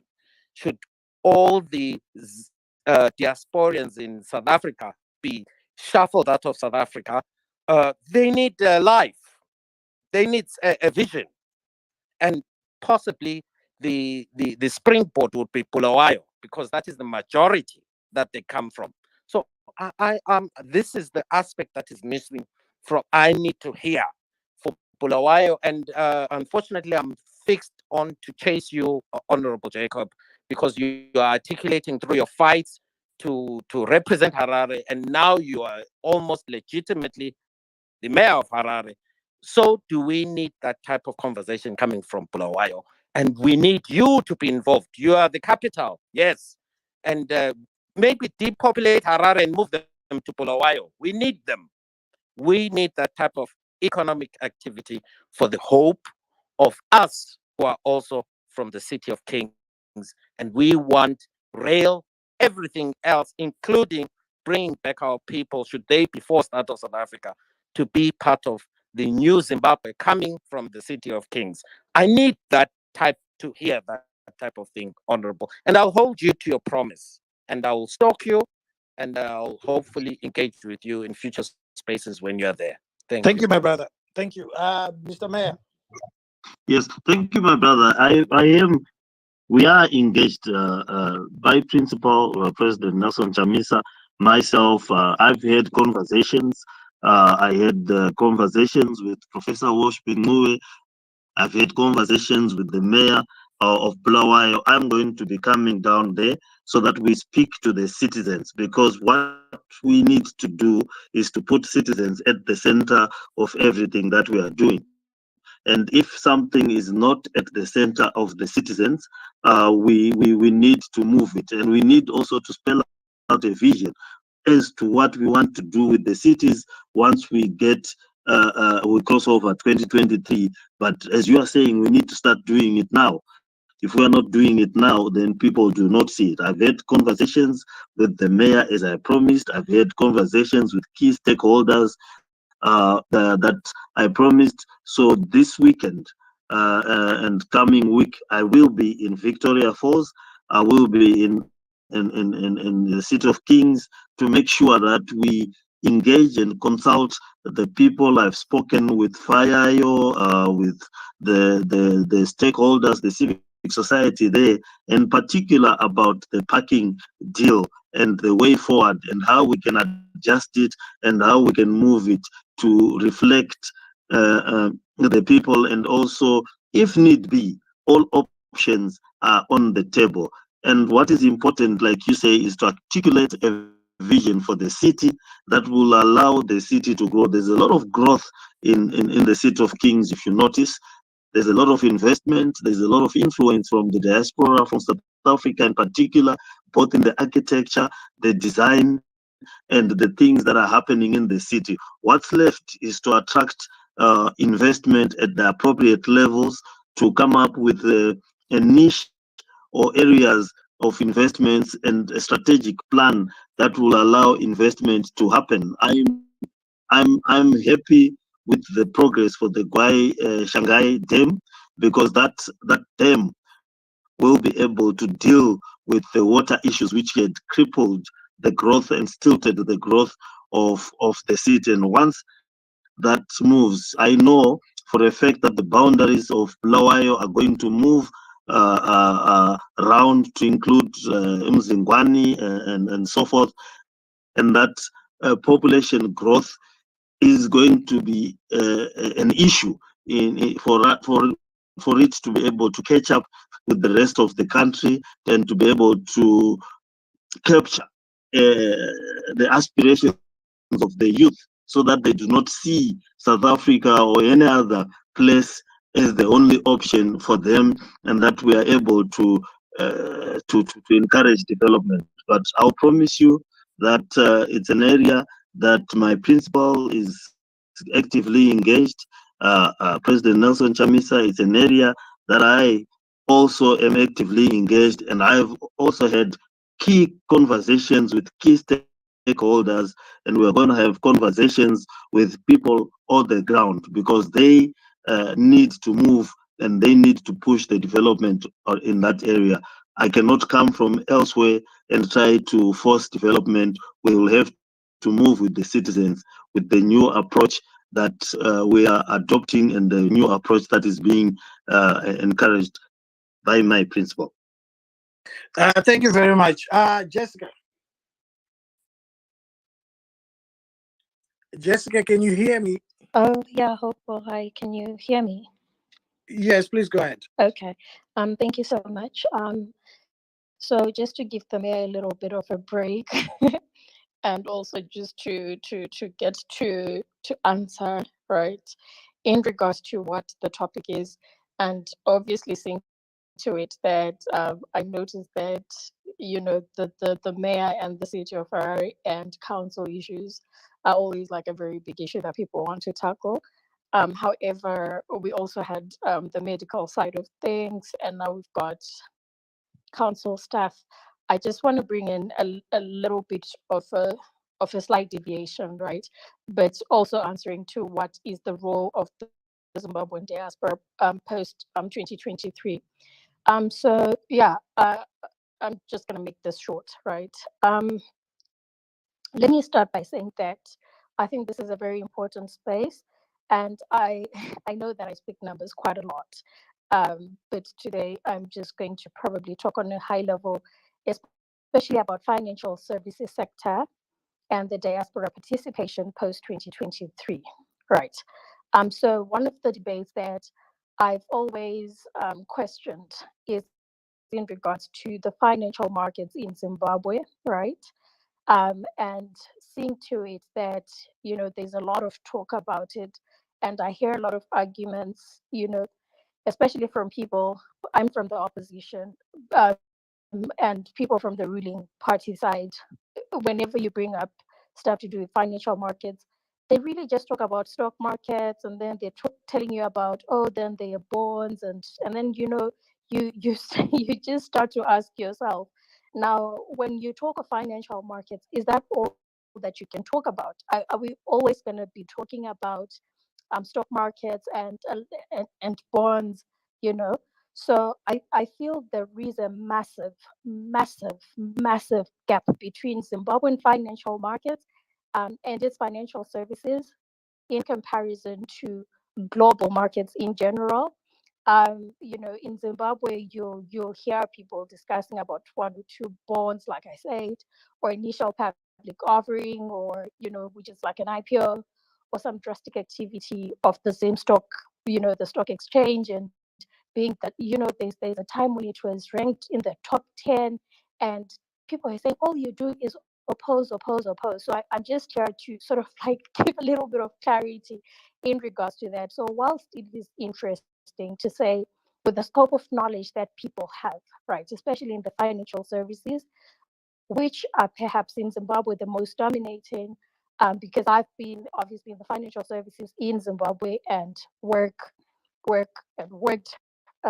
tirelessly to do quite a lot. I just never want to talk about it, but your people are mostly acquainted with insurance, banking, and probably wealth management, a couple of asset management companies, maybe mutual funds. You've got all this First Mutual or whatever, right? But to me, I always then think, and I sit back and I say, so is this really all that people know? So people in the financial services overseas or in the diaspora, they have a very massive role in regards to building a strong the financial markets and the financial services in general, right? Because they are exposed to competitive markets, they're exposed to stable markets, they're exposed to financial product design. One of the things that, I don't know if I would be privy to say this, is that when I was working in a certain industry in Zim, I did a project design, which is actually currently being used in the industry. It's just, when you're an employee, whatever you do is for the company, you can't necessarily patent it or whatever, but it's actually like something that was like a major breakthrough, and you're like, it's you need to keep having like development of financial projects to suit people in certain circumstances and certain risk factors, and you need to consider like a whole lot of other things. So if you're in Zim, and just as I'm about to conclude, if you're in Zim, you've got your banking degree, you've got your economics degree, you've got your mathematics degree, right? The first thing you're thinking about is, I'm gonna apply to go to a bank, I'm gonna apply to go to a microfinancial institution, I'm gonna go and apply to an insurance industry. And that's basically what people know. So there are many careers, and at the top of my head, I'd be thinking of, yes, we do have commercial banks, probably we do have building societies, probably we do have, I don't know, but it's mostly, for me, I think in Zim, it has mostly been corporate and retail banking, but then when I then look at my own industry that I have a specific interest in, which is more to do with investment banking, where you dealing with a lot of corporate advisory, where you're dealing with a lot of mergers and acquisitions, where you're dealing with a lot of, it's a whole lot of other things, right? You're looking at brokerage firms, and this is stuff that you're thinking you need in Zim. And then people will come and then they'll start arguing that, but then there's this wealth asset management in Chisipiti, and then there's this one that is along, Glenara, and it's just one or two or three that are like top performing, right? But like, I'm sorry, but I know people always ask like, what really my line of interest is in, and I would talk about the most complex, some of the stuff that I have had an interest in and probably exposure to, advanced derivatives markets, right? And I can't be in them if either I'm selling Avon, I'm gonna be selling I don't know, whatever it could be, or in the side of the road, because that's what I can get into. I can't say, oh, like I really want to specialize in derivatives, because you don't have those kind of markets. And people will start to tell you, oh no, there's this hedging plan, there's this and that, and it's just a lot of things. So just in conclusion, Hopewell, the diaspora has had a lot of exposure in terms of real financial markets, real financial services sector, real product design of financial services to cater for different people, different groups of people. It could be pensions and pensions fund administration. It could be, some type of banking. It could be insurance, life insurance. It could be, I don't know, right? So for me, capital markets and Zim are very weak, which are my line of interest, by the way. Capital markets are very weak in Zim. I can't just have a conversation with somebody just telling me about bonds and stock markets, because I'll then ask you, where are your assets where are your asset management and custody banks? Where are your clearing houses? Where are your, escrow and fiduciary agencies? Where are your investment companies that do business development or investment brokerage services Yeah. or securities and commodities Yeah. markets and diversified capital markets? So you've got your private equities, Yeah. You're sorry, going too but deep now. yeah, no, I'm going to take 30 seconds. I just want you to say, like, I would then argue to say, that there isn't much that people know. And you'll talk about private equity and people will just talk about startups and I venture think what you capital. need to do, Jessica, is to write an article in simple terms so that people can understand. Because if you talk about those things at such a level, Yeah. you'll be speaking Greek to people. So I think you need to write an article, and then Okay, so when you write an article, then we can have a space about it because people would have read about it and understood it. okay, no, that's fine. Yeah. No, I just wanted to say that when I just wanted to give a comparison between what people in Zimbabwe know and what generally people that have had global markets exposure, right? And I'm going to land in 45 seconds, hopeful. So I just wanted to say, if somebody's going to sit with me and I'm going to talk to them about capital markets and they're just going to tell me, oh, so this treasury bill that came out, or there's, I don't know, corporate bonds, Delta did this and that. And I'm thinking, no, you're not talking about, for instance, a very big thing in countries, it could even in the least nicest countries, things like private equity, you've got projects designed in private equity groups or which cater for a very big part of the financial services. It could be leverage buyouts, those are easy. In Zim, if somebody was to come in and do like a company, like a small company, and then they're doing like leverage buyouts where they're selling a company and then, sorry, they buy a company, then they spruce it up, then they sell it. Those are kind of things you bring in automation companies, all those Rockwells and whatever, some of them, I mean, I'm sorry, but they're people like they're companies that I know at the top of my head. But yeah, just in conclusion, in Zimbabwe, there is need for diaspora to resuscitate this kinds of parts of financial services, and so that when people talk to us about financial projects, when people talk to us about things, coming and talking about derivatives and those kind of advanced markets that probably that I can have a lot of Yeah. knowledge about is Yeah. useless. Yeah. But You've gone past 45 seconds. I'm stopping you now. okay, sorry. Okay, so I'm gonna end here. Okay. But I Yes. just wanted to, but I hope that I made my point clear that the diaspora has had a lot of, we've had a lot of exposure with advanced and global markets, and we could bring in quite a lot post 2023. And I do hope that it will be something that will be considered. Thank you, Hope. I'm No, gonna go to the listeners. thank you very much. Dr. Tatenda Sinyemba, please go ahead. Thank you. Can you hear me? Yes, I can hear you, Doc. Go ahead. Okay, thank you. I think my point kind of touches on what Jessica just said, and I have a question for the mayor. Um, I think there's a need for transparency, in as much as we are calling for help from the diaspora for to help with donations, with funds, with expertise. I think there's a need maybe for a website, for a research department, for monitoring and evaluation in every department that really shows the trajectory of, okay, this is where we are before we are having these discussions, and here's what your expertise, here's what your funds have done. That transparency kind of helps to build the trust in terms of even investment. It builds trust even within the constituents of Harare, to see that you as the mayor are doing your job, and you're doing due diligence to the funds and the help that you're getting for people, because some of the people who you're asking help from are taking money out of their pockets. They're taking their time out of their work to help out their country. A lot of the people in the diaspora are doing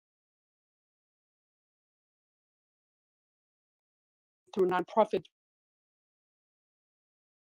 work, through their own time to invest in Zimbabwe, in Harare, because we've seen what other people do in their own countries. We've seen what Kenyans do, and some of us are doing the work. But there is also, like some have mentioned, this red tape, where there's a disconnect between what people are wanting to do how much they can do, and also even what they've done, and maybe to just show the transparency side of things on your side, if you're able to engage with that the diaspora at that level. I have two examples that I want to give out of the work that I do. I am a researcher and I've done work in other countries that are not Zimbabwe, and I've seen how even some researchers are able to collaborate. Like, for example, myself, I could be collaborating with researchers at the University of Zimbabwe. However, you mentioned something about the dinosaur issue that's happening, where we have maybe professors who are not retiring or whatever, who may even not want to engage with other researchers. We have access to bigger libraries, for example, that other researchers don't have. And sometimes when it comes to publishing research, it also helps sometimes if it's someone at a higher institution who you're collaborating with. And those are things that we don't need someone to fly to Zimbabwe for. What we need are the connections. But it's very difficult sometimes. Maybe from what Jessica was alluding to is that people do believe that, oh, we're fine, we don't need your help, especially if someone considers themselves an expert at home. Not to say that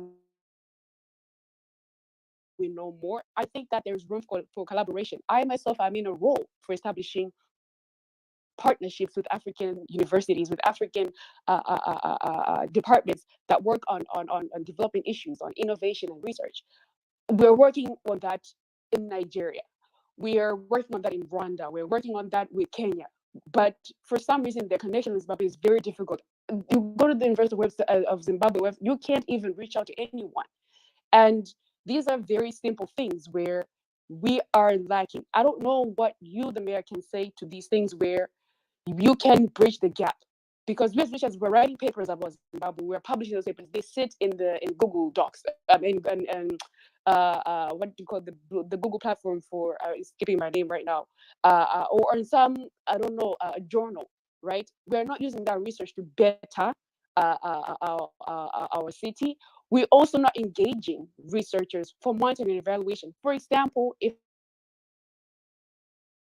these machines come, how do we know that they've actually done the work they're supposed to do? This is where you have to engage researchers who are well equipped with monitoring and evaluation, who are able to say, here's the patients before and here they are after. This program has worked, and you publish those results even on your website in order to show even future investors, in order to show other international organizations that this is what we have done by ourselves. Give us more money, and with more money, we're able to do more because the evidence is there that this stuff works. If we're just implementing things and not recording and not monitoring, what we're just doing is just claiming that this works. But we need the evidence. We need the expertise. And you don't even need to have people come to Zimbabwe. Sometimes you can have University of Zimbabwe students do the data collection for you, and they can engage with researchers, some in South Africa, some in Europe, some in the US. And I'm for especially in the academic community service is a big thing. There will be plenty of researchers who are ready to work with you in order to make sure that whatever projects that you're doing at the mass level are monitored and evaluated. It's important to do that so that you actually can track as to where the chain is broken sometimes, or even to see whether the people are happy with the services that are being provided. So that is one comment I have, and it's also a question to you that are there any measures in place for monitoring and evaluation? And is this something that you're willing to do, not at the user level, at the NAS level, at the African University level, to make sure that we as researchers in the diaspora engage with other researchers in Zimbabwe in order for them even to help them maybe better their profiles. Sometimes I recently this year I was also going through PhD applications, and some came from Zimbabwe, and their proposals, when you compare to those from other students like Ghana, Ethiopia, they were subpar. And that actually shows the fundamental system. And maybe what they're being taught are archaic methods. I don't know, or maybe they're not even the student teacher ratio is too large to where they don't have anyone to go to write a research proposal. I don't have access to these students even to help them to say, come with your ideas, let's work through them so that when you submit your PhD proposals, they're good enough. These are very simple things, but I don't know if we have access to these resources. how to navigate the barriers that we have in terms of having access. In some universities, you can easily meet researchers at conferences. You can easily go to the website and find the right people. It's just very hard to do it at the Zim level for some reason. Thank you. Thank you, Doc, for that very in-depth analysis of things in Zimbabwe. I'll comment on that, but I'll allow the mayor to go first. Please, you can go ahead, Mayor. Okay. Well, yeah, I do understand that there are a lot of barriers. So Zimbabwe sometimes doesn't understand how isolated it has become from contemporary thinking, contemporary methods, and sometimes they have to go out physically to be able to engage, which should not be the case. So I, as the mayor, as the city, we are there. We will try to bridge the gap, and we're quite willing to accept any help that we can get. We have been engaged with some of the EU projects that just concluded recently, some of the studies that have funded. You might find that if you link with development partners that we are working with, such as the EU, GIZ, and so forth, they are doing a lot of research work and a lot of framing issues, a lot of skills transfers, and we have twinned ourselves with a number of cities like Munich, in Germany, and so forth, so that we are able to create transfer of skills. So maybe if we could dock in with you in terms of that platforms and share, those platforms will be able to bridge the gap that you are currently experiencing, so that we are then able to design platforms that are quite interactive, easy to access at a quality level that is usable both locally and internationally. And I think, in short, it's something that you will need to assist us to develop, and we are working with a number of development partners that will be able to design the monitoring and evaluation tools that are required to make sure that any assistance that's given either does what it's supposed to do, doesn't disappear, or just remains idle without being utilized. So I think we can engage further on that. My details are there, and I can give you my contact details, so that we'll be able to close the gap. Yes, and the Commonwealth, we've been working with the Commonwealth as well to be able to deal with some of the gaps in terms of our researches. Thanks. Thank you very much, Mayor. Dr. Zinyemba, I want you to know that, engaging with people in Zimbabwe is quite a sport. It's a real sport. I just want to share a story which the mayor is aware of. This happened before Jacob Mafume became mayor. And to just show how spanners are thrown when you're trying to do something. I was in Britain, and I went to see a mayor of a city in Britain. And I was offered 10 ambulances and 10 fire engines. I called President Chamisa and I told him that there's this offer on the table.